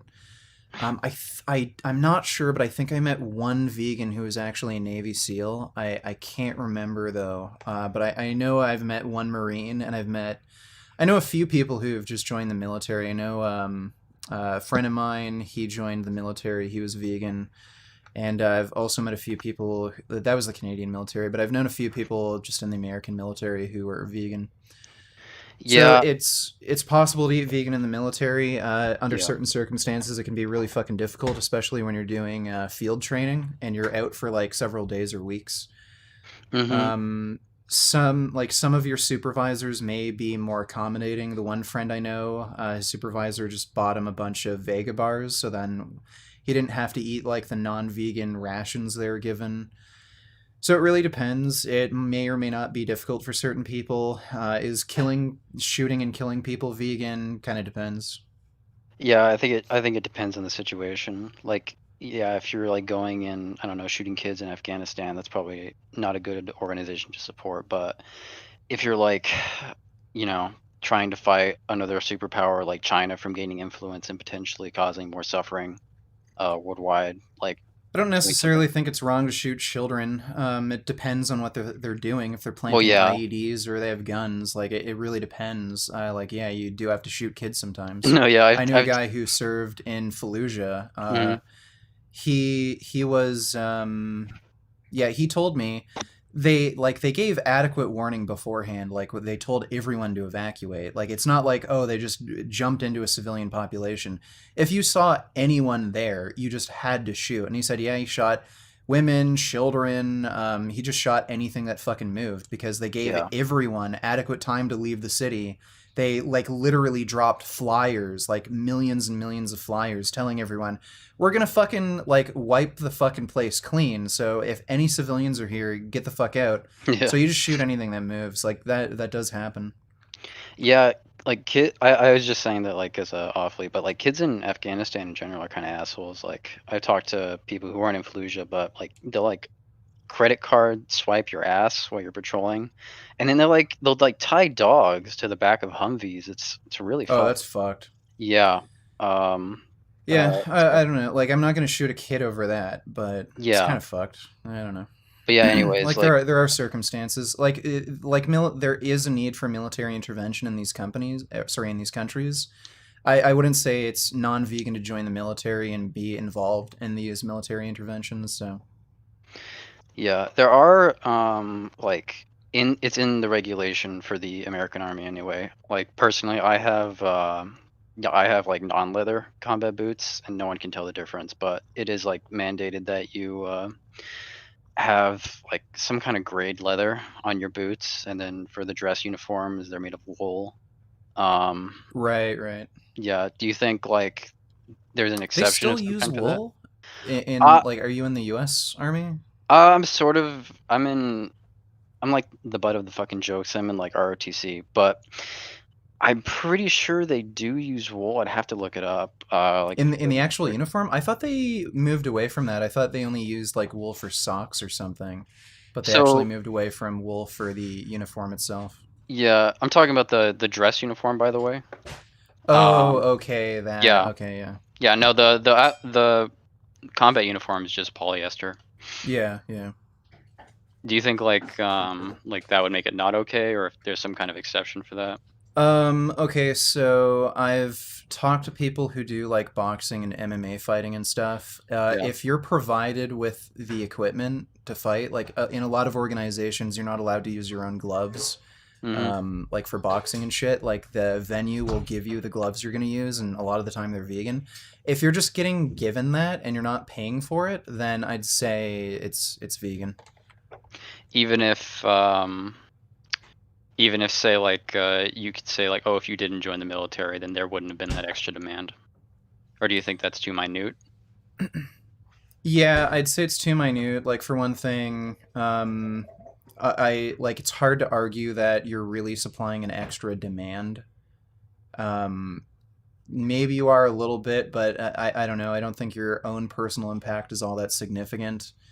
And two, I mean, like military service is a necessary service. Like as much as like it kind of sucks, like it is a necessary service that we need. Yeah. And I don't see it being overall beneficial to have no vegans in the military versus there being vegans in the military. That might actually like provide some political weight to go around. But yeah, even would you extend that even to saying like eating like non-vegan MREs in the field? Like, cause I can like you can bring your own shit to the field a lot of the time, but there's like certain training exercises or like schools you can go to where you can't bring any of your own food. I'm not sure, man. In those sorts of cases, maybe not. Yeah. It's hard to justify that. It's harder. Yeah, it's like a weird gray area. Like again, it would be good if more vegans were in these sorts of organizations, and then eventually maybe there could actually be a good change. But yeah, it's harder to justify. There's a petition for getting like a vegan MRE in the military. Yeah. But at the moment, no, it's not really going anywhere. But yeah, I think in Canada they have to, because it's become a protected class. I think now they have to. They also have to like let Hindus wear the head garb that they have in place of their helmet or something. Yeah, the US. I think now like they in the Canadian military, if you actually pressed the issue, you'd probably force them to give you some sort of vegan food. Like if you're doing some sort of like field work or something where you can't bring your own food. Yeah, the US military is kind of weird. They have the whole like head thing for like Sikh people and everything. They have like halal MREs. Fuck, dude, that's like so bullshit. They also so you have to like shave, like you have to shave in the military, but they have a religion. It's like it's in the code. At least I've heard. I might be wrong, but I've heard this from everyone that they classify, I think, Norse as a religion, and if you like identify with that religion, you can like grow out your beard. So you can say I'm a Viking, and then like. Yeah, I'm pretty sure like someone just put that in there so they could grow out their beard. I just look at that stuff and I'm like, they also relaxed a lot of regulation for like female soldiers, like they can put nail polish on and everything. It'd just be really That's some cool. Weird shit. Like that just doesn't make sense to me. Yeah. The nail polish thing. Yeah, I don't know. I think they're just trying to appeal more to females, so they join the military. I think they're having a recruitment issue, and that's why they're kind of being more accommodating. Like, it wouldn't surprise me, just because, like, it's funny too, because, like, I've seen this talked about on Joe Rogan. There's, like, that NRA-funded website where they have, like, a bunch of, like, firearms NRA-focused channels. And it's kind of like YouTube, but it's run by NRA. There's a guy on there who was actually, and he was on Joe Rogan, he was talking about how they're having a huge fucking issue getting people to join the military because of obesity. There's so many fat people, they can't fill like enough, like especially for special forces, they just can't find enough people. Vegans on average are within a healthy BMI range, so you're like taking out a huge portion of the population who could actually join the military and be effective. So yeah, maybe eventually they'll fucking relax that, just because recruiting issues. So Yeah, it I thought. seems like they're going in that direction because like they're allowing women. I think they're going to end up allowing trans and gay people and Oh stuff. yeah, I think they've already allowed gay they people. they already Biden already lifted the restriction on trans Yeah, people. yeah. But what was I gonna say? Yeah, I thought about writing the. I don't know who. I don't actually know. Maybe the sergeant major of the army, whoever would be in charge of that. Maybe like I don't know, doing like a letter. Probably wouldn't do anything, but maybe would sway it. But yeah, I think that's all I really had. But yeah, thanks for letting All me right, come on. well, yeah, no problem, dude. Thanks for coming on. Take care. You too.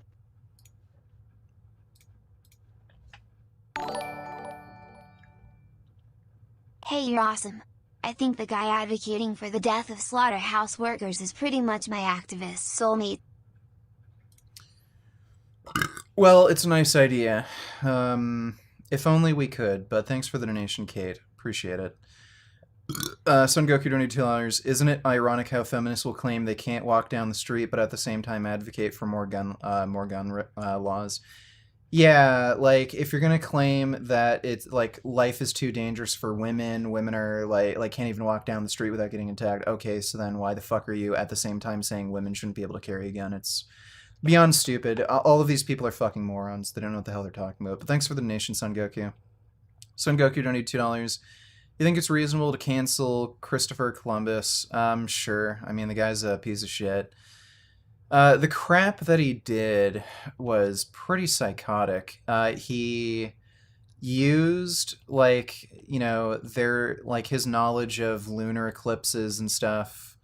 Like they had a whole lunar calendar, Europeans back then, and the natives didn't. So he lied to the natives saying, my god will destroy you, and my god's going to block out like the sun or something on this day, and if you don't give us your food, then he's going to smite you. Then the natives ended up believing them because like they didn't understand things like lunar eclipses and shit. So yeah, Christopher Columbus did a lot of crazy fucking wacko shit. And he was racist and everything. But thanks for the donation, Son Goku. Poostain donated $2. Greg Douchette is already back on TRT. More plates, more dates. Did another video on him. Probably never quit in the first place. Given that Greg in the past claimed TRT is like taking 300 milligrams of gear per week, and not just including like testosterone, but also more exotic substances like primobolan and SARMs. Given that he considered that TRT, yeah, chances are Greg's version of getting off of TRT meant like, okay, he stopped taking testosterone, maybe he was taking something else, like, I don't know, oral Anavar or something, and then, oh, yeah, back on TRT. Like, what was it, only a few weeks? It's like, okay, sure, dude, yeah, not taking any gear for 3 or 4 weeks, I'm sure that helped heal your tricep. It's a tall tale, but thanks for the donation, Poostain. Sistine Leo donated $2. Loved your debate with Ryan. Glad you two met on common ground, even though he was playing dodge the question the whole time.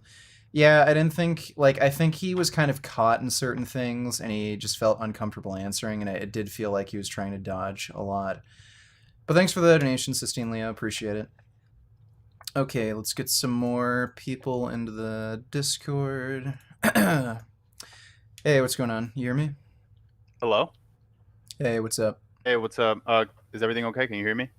Yeah, I can hear you. Okay, awesome. It's pretty not gonna lie, this is pretty weird talking to you, but okay, so I have also this is just a fun fact regarding the last debate you had about like a vegan, I guess, in the military. Yeah. Did you hear about Israel's army? No. Okay, so apparently Israel is known as like the quote unquote most vegan army in the world. I think they have like a vegan chief of staff or something. Okay. Yeah, which is like pretty cool.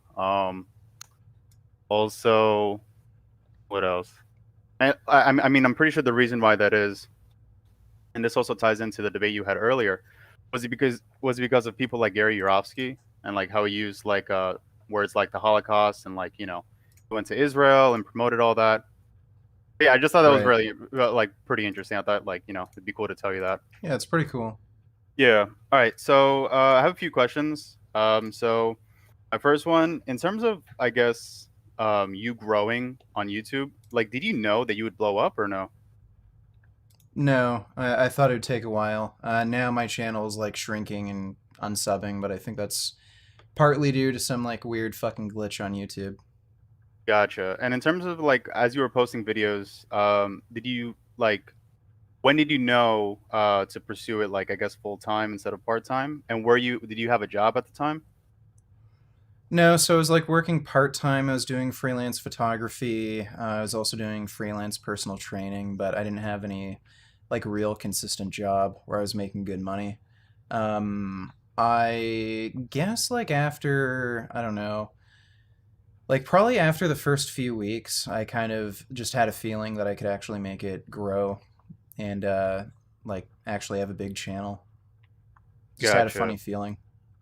Gotcha. And I guess what's your, I guess, coming from someone who's like experienced that growth, what's your recommendation for like, I guess, growing a channel or growing like, I guess, any content creating, you know?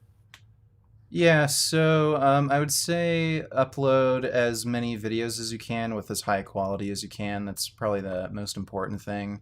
Also, like consider your competition in whatever genre of video you're uploading. You have to like, kind of demand attention, and you have to make sure that you're providing something that people can't get anywhere else or is similar, but, has some sort of unique feature where they want to watch you. So, I'm pretty good with comedy and stuff, and Yeah, yeah. I guess I'm also just kind of a weird, eccentric person. So I just made sure that I didn't hold back, and I just used my, comedic abilities in my videos. Gotcha. And in terms like, I mean, you definitely didn't hold back, but you had to like delete a lot of your videos. Is there anything that you regret? Yeah. Are there any videos that you regret making or no? Um, Like for not like, really. yeah, like for the most Like, part anyway. yeah, not really. Like, I mean, there's the baby stomping video and shit. Like, that's Yep. just followed That's me forever. I don't necessarily regret making it. Like, I don't feel bad that I ever said it, but, I guess if I could do it over again, maybe I wouldn't, just because of the trouble it's caused me. Gotcha. And I didn't you mention you got like a banned off Twitch or something? Why was that? Oh, that Or was I a don't know if long that's true. ass fucking time ago. The guy Repsion was making false copyright claims against my Oh channel, yeah, and that he clip. almost Gotcha. got it deleted. Then when I was doing a Twitch stream, somebody asked me about it, then I just flipped out and said I was gonna slit it, like I wanted to slit his throat, and then I got banned. Yeah, probably not the best for TOS, huh, buddy? Yeah. Yeah. Okay. So, I mean, you're obviously going to be biased. My next question: would you recommend, I guess, like YouTube or Twitch, in terms of growing, or like both? Just because, yeah, Yeah. So I don't know, man. If you're gonna upload content like mine, I wouldn't even bother with Twitch. Their right. TOS is just so fucking bullshit. Like it wouldn't surprise me that if you said something even pretty mundane, like, if you support animal agriculture, you're supporting a Holocaust, just because of their TOS and how, like, it's just so politically correct there, they'd probably ban you even for that shit. They will ban you for things you say and do off platform. Literally, it's written in their terms of service, like, if you get arrested for something like assault, or you steal something, if you get a speeding ticket, even that would be grounds for them to actually kick you off their platform. It's pretty fucked. Damn, that's Like, even insane. if you did something like cheat on your girlfriend, if they just didn't like that, they could take you off the platform. Gotcha. And I So know, it's like, pretty fucked. yeah, like, and I know before, you uploaded videos like, I mean, they're deleted now for, I mean, obvious reasons. I know there was Islam versus vegan gains. That was pretty Yeah. popular. There was, I'm pretty sure there was like a whole like other responses that you made to other people that you had to delete off your channel for whatever. Yeah. But I noticed, like, for example, like you wouldn't say words like retard or whatever, and you would replace it with moron or this idiot or whatever. Do you No, I'd feel say like retard all the time. no. Like, I mean, yeah, because like as of recently, you've been doing more live streams, so you could kind of get away with it because you could just delete the VOD and it's like whatever, right? But in Well, I terms of just leave them unlisted. I don't think yeah, right. retard actually breaks TOS on For, YouTube. really? Yeah. Because you don't really say that Fuck, in your man. in your Like, videos when you're talking about Greg or like whoever. yeah, I'm a little. I'd rather play it on the safe side, kind of, but. Right. No, I say retard all the time on my streams, and I leave some of them public or unlisted. Yeah. Like, I don't think there's anything explicitly in their TOS that says you can't call somebody retarded. Yeah. I think if you were to find somebody who has Down syndrome and called them retarded, that would break TOS. But there's actually a lot that YouTube allows. They recently updated some of their policies, and it actually states when you upload a video, like, you can say words like faggot, like nigger, n-word. It doesn't necessarily break TOS to say those words. If you say it in a certain way, it can, but it doesn't necessarily break TOS to say that. So, and I mean, you can look at Destiny, like, holy shit, like, No, dude. constantly. We watch we watch pretty much the same people. Destiny's pretty like, I mean, especially his older content. He's pretty edgy. He doesn't say it now for, like, you know, obvious reasons, but his older content. I swear, every fucking stream I tune into, he says retard.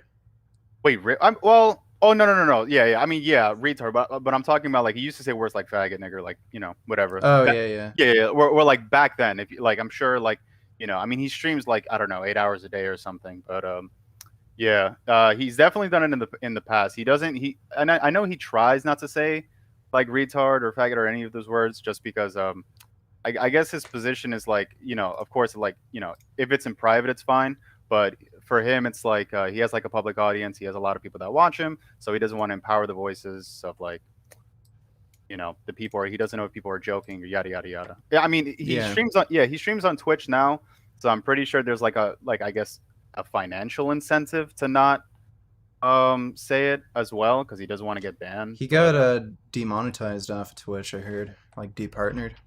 No, yeah, I know that. That was just because of, like, the whole Vosh scandal or something. I don't know, or something like that.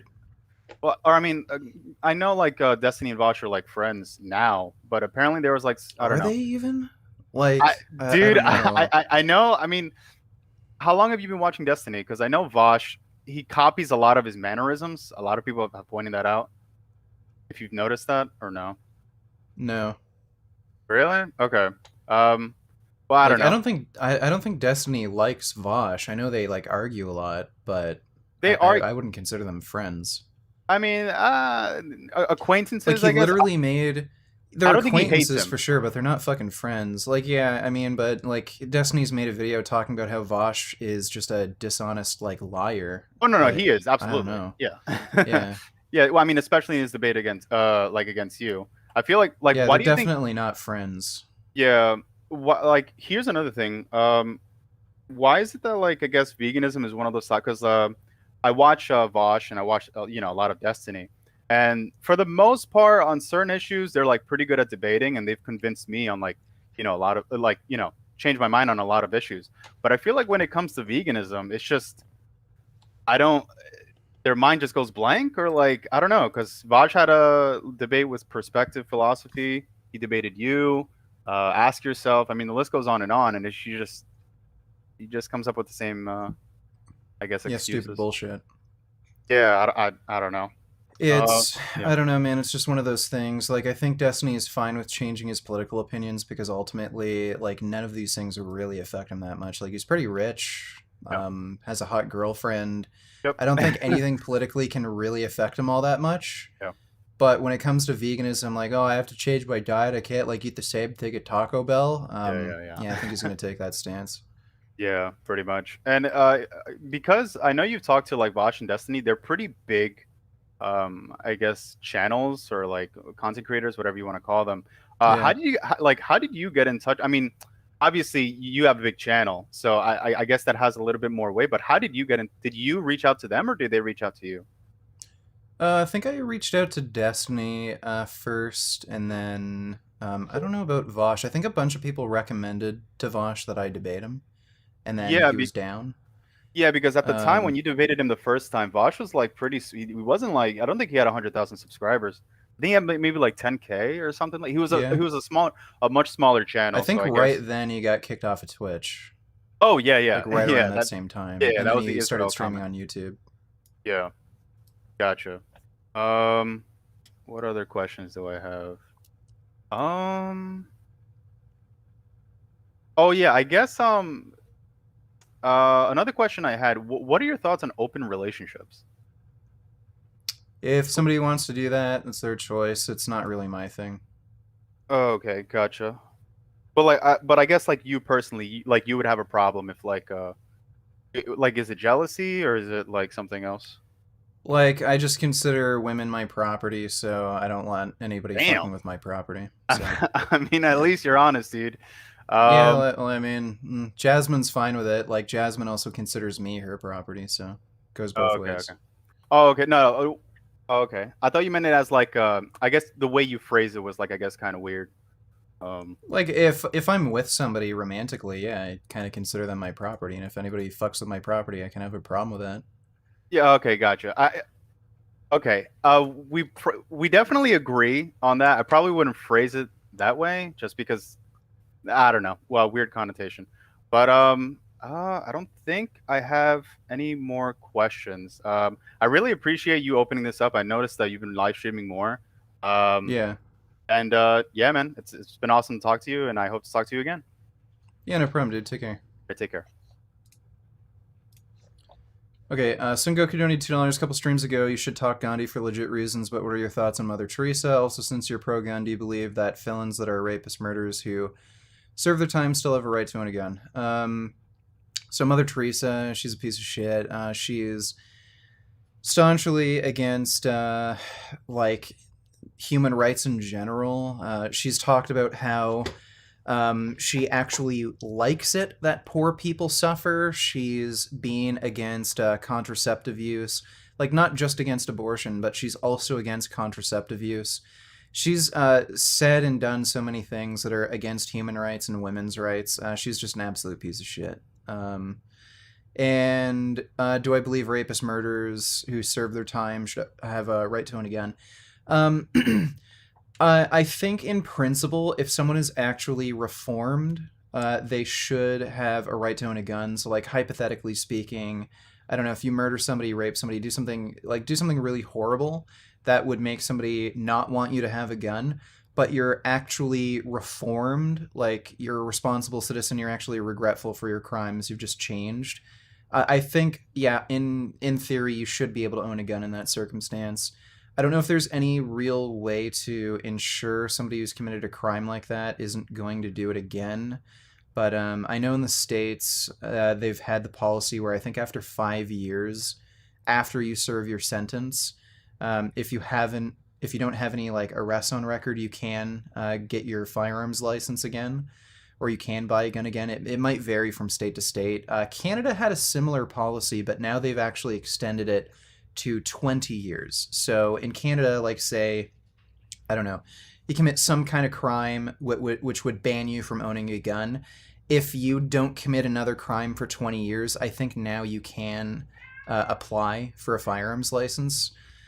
So I think there's some amount of time where, yeah, okay, like maybe somewhere in the range of 5 to 10 years, if you don't commit any crime and you're like not a violent person, clearly, I think you could probably safely say, yeah, chances are they're not going to be irresponsible with a firearm. But thanks for the donation, Son Goku. Appreciate it. Okay, let's bring the last two people in here. Then I think I'm going to start a gaming stream, maybe play some Doom or something. Okay, oh, there you are. Hey, what's going on, dude? Do you hear me?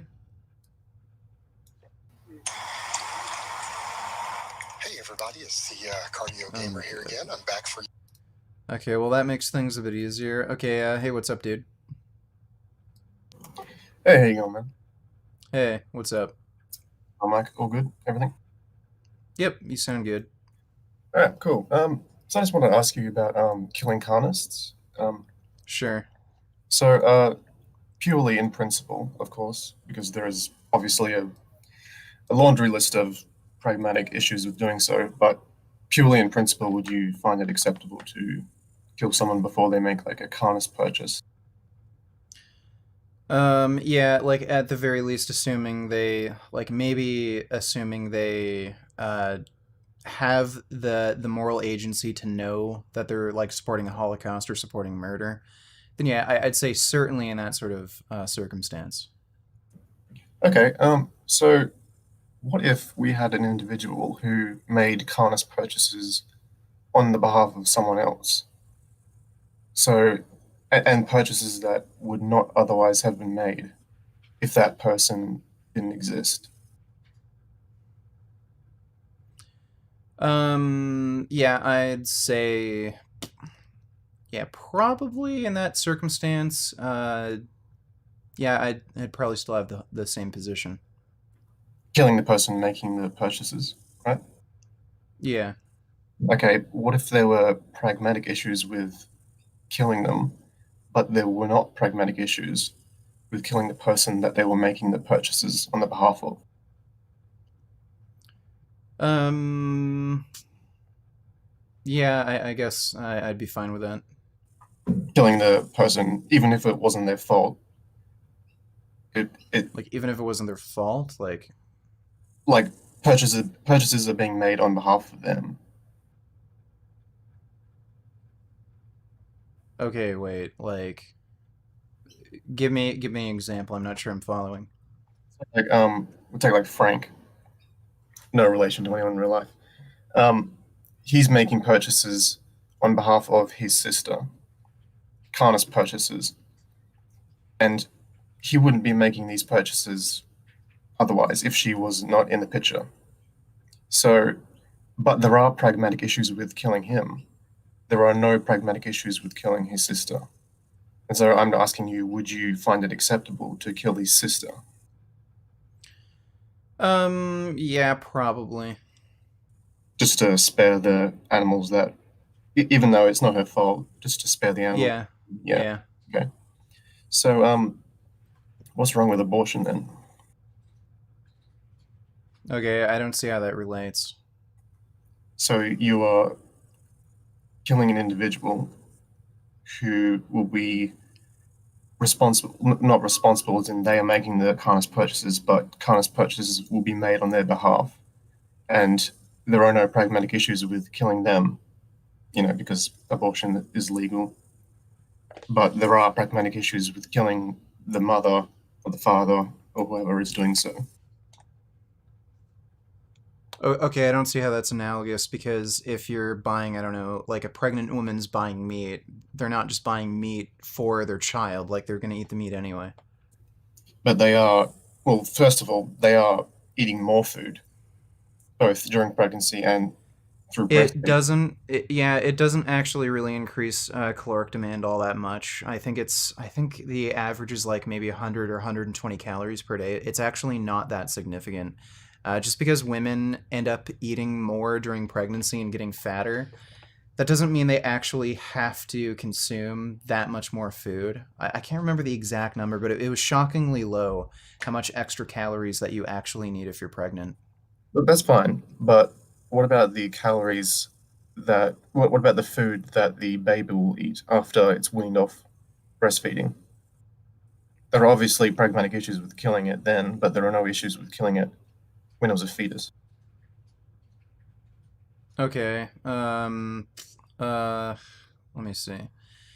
Yeah, um how do I word this? So I think that would end up, let me see, let me just think. I have to think about this for a second.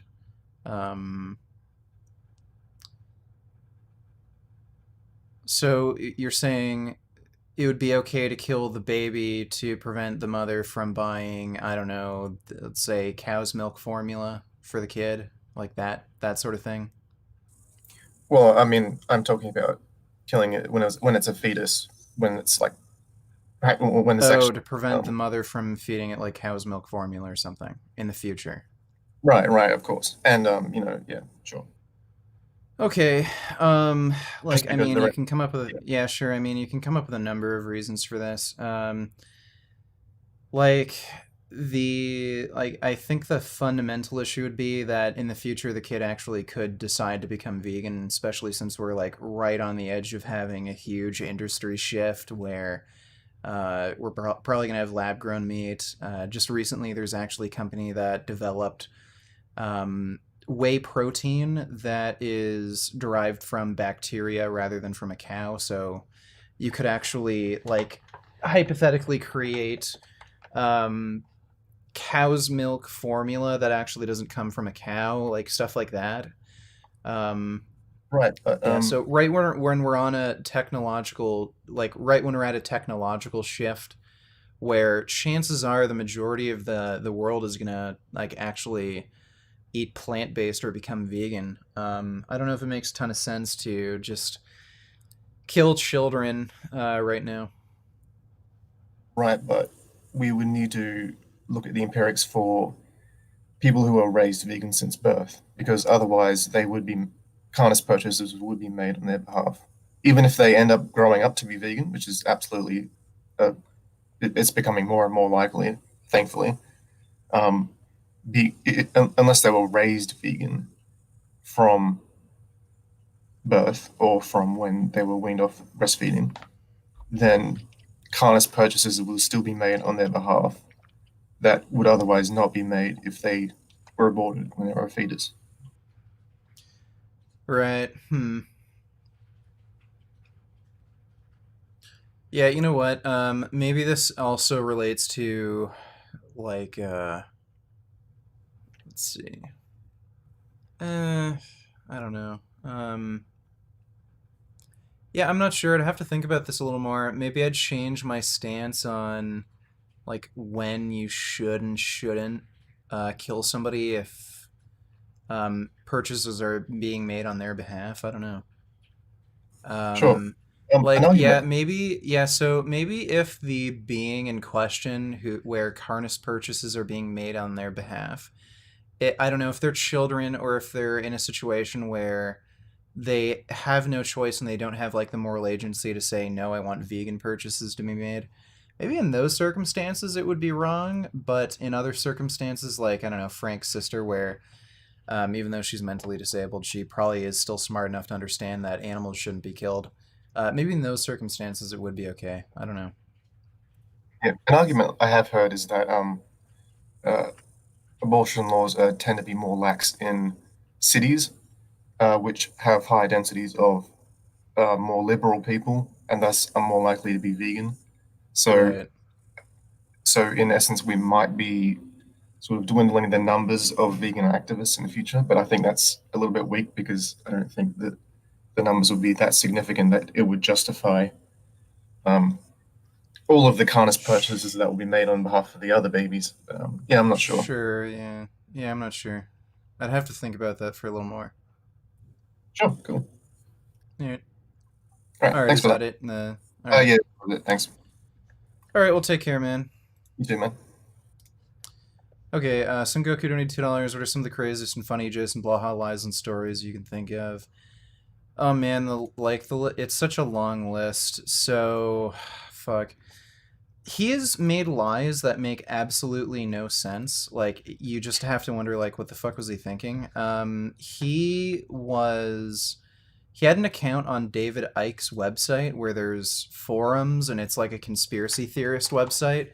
And it looked like he was fucking with people, like just trolling and shitposting, saying he's part reptilian alien or something. And then people found out that it was Jason Blaha and it was his account. And rather than just saying, yeah, I was like trolling on the website just for fun, he claimed that he's a paid science fiction writer and he was doing it for research for a book or something. It's like, why would you make a lie like that? There's so many fucking problems with his mercenary story. Like at one point he said when he was a kid he was morbidly obese and super unhealthy, but at the same time when he's like morbidly obese, super unhealthy, can't fucking do anything, the U.S. government like recruited him to be like this amazing mercenary. There are a lot of problems with a lot of the stories he came up with. One of the funniest things he did was the troll hunting. He made fake videos with his girlfriend where I'm pretty sure he convinced his girlfriend that this was true, but he said that some dude told him to meet him in a parking lot so they could have a shootout. And then he had his girlfriend film him and he said, "Oh, these pussies online, they're saying that, they're gonna have a shootout with me. They're gonna come fuck me up. They wouldn't even fucking show up. It was just all a lie. It was just all bullshit. He just made that video to look tough and stuff. Like, the list goes on. But thanks for the donation, Son Goku. Appreciate it. Okay, I'll just have the stream going for a few more minutes, but I think I might end up just doing a bit of a gaming stream later on. So just ask your last few questions on here, and then I'll end it.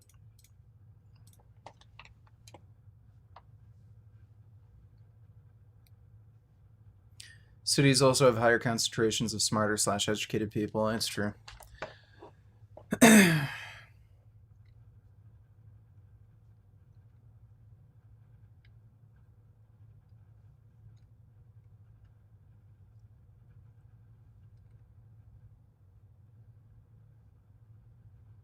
Have you seen the air protein? That shit is awesome. No. Never heard of air protein.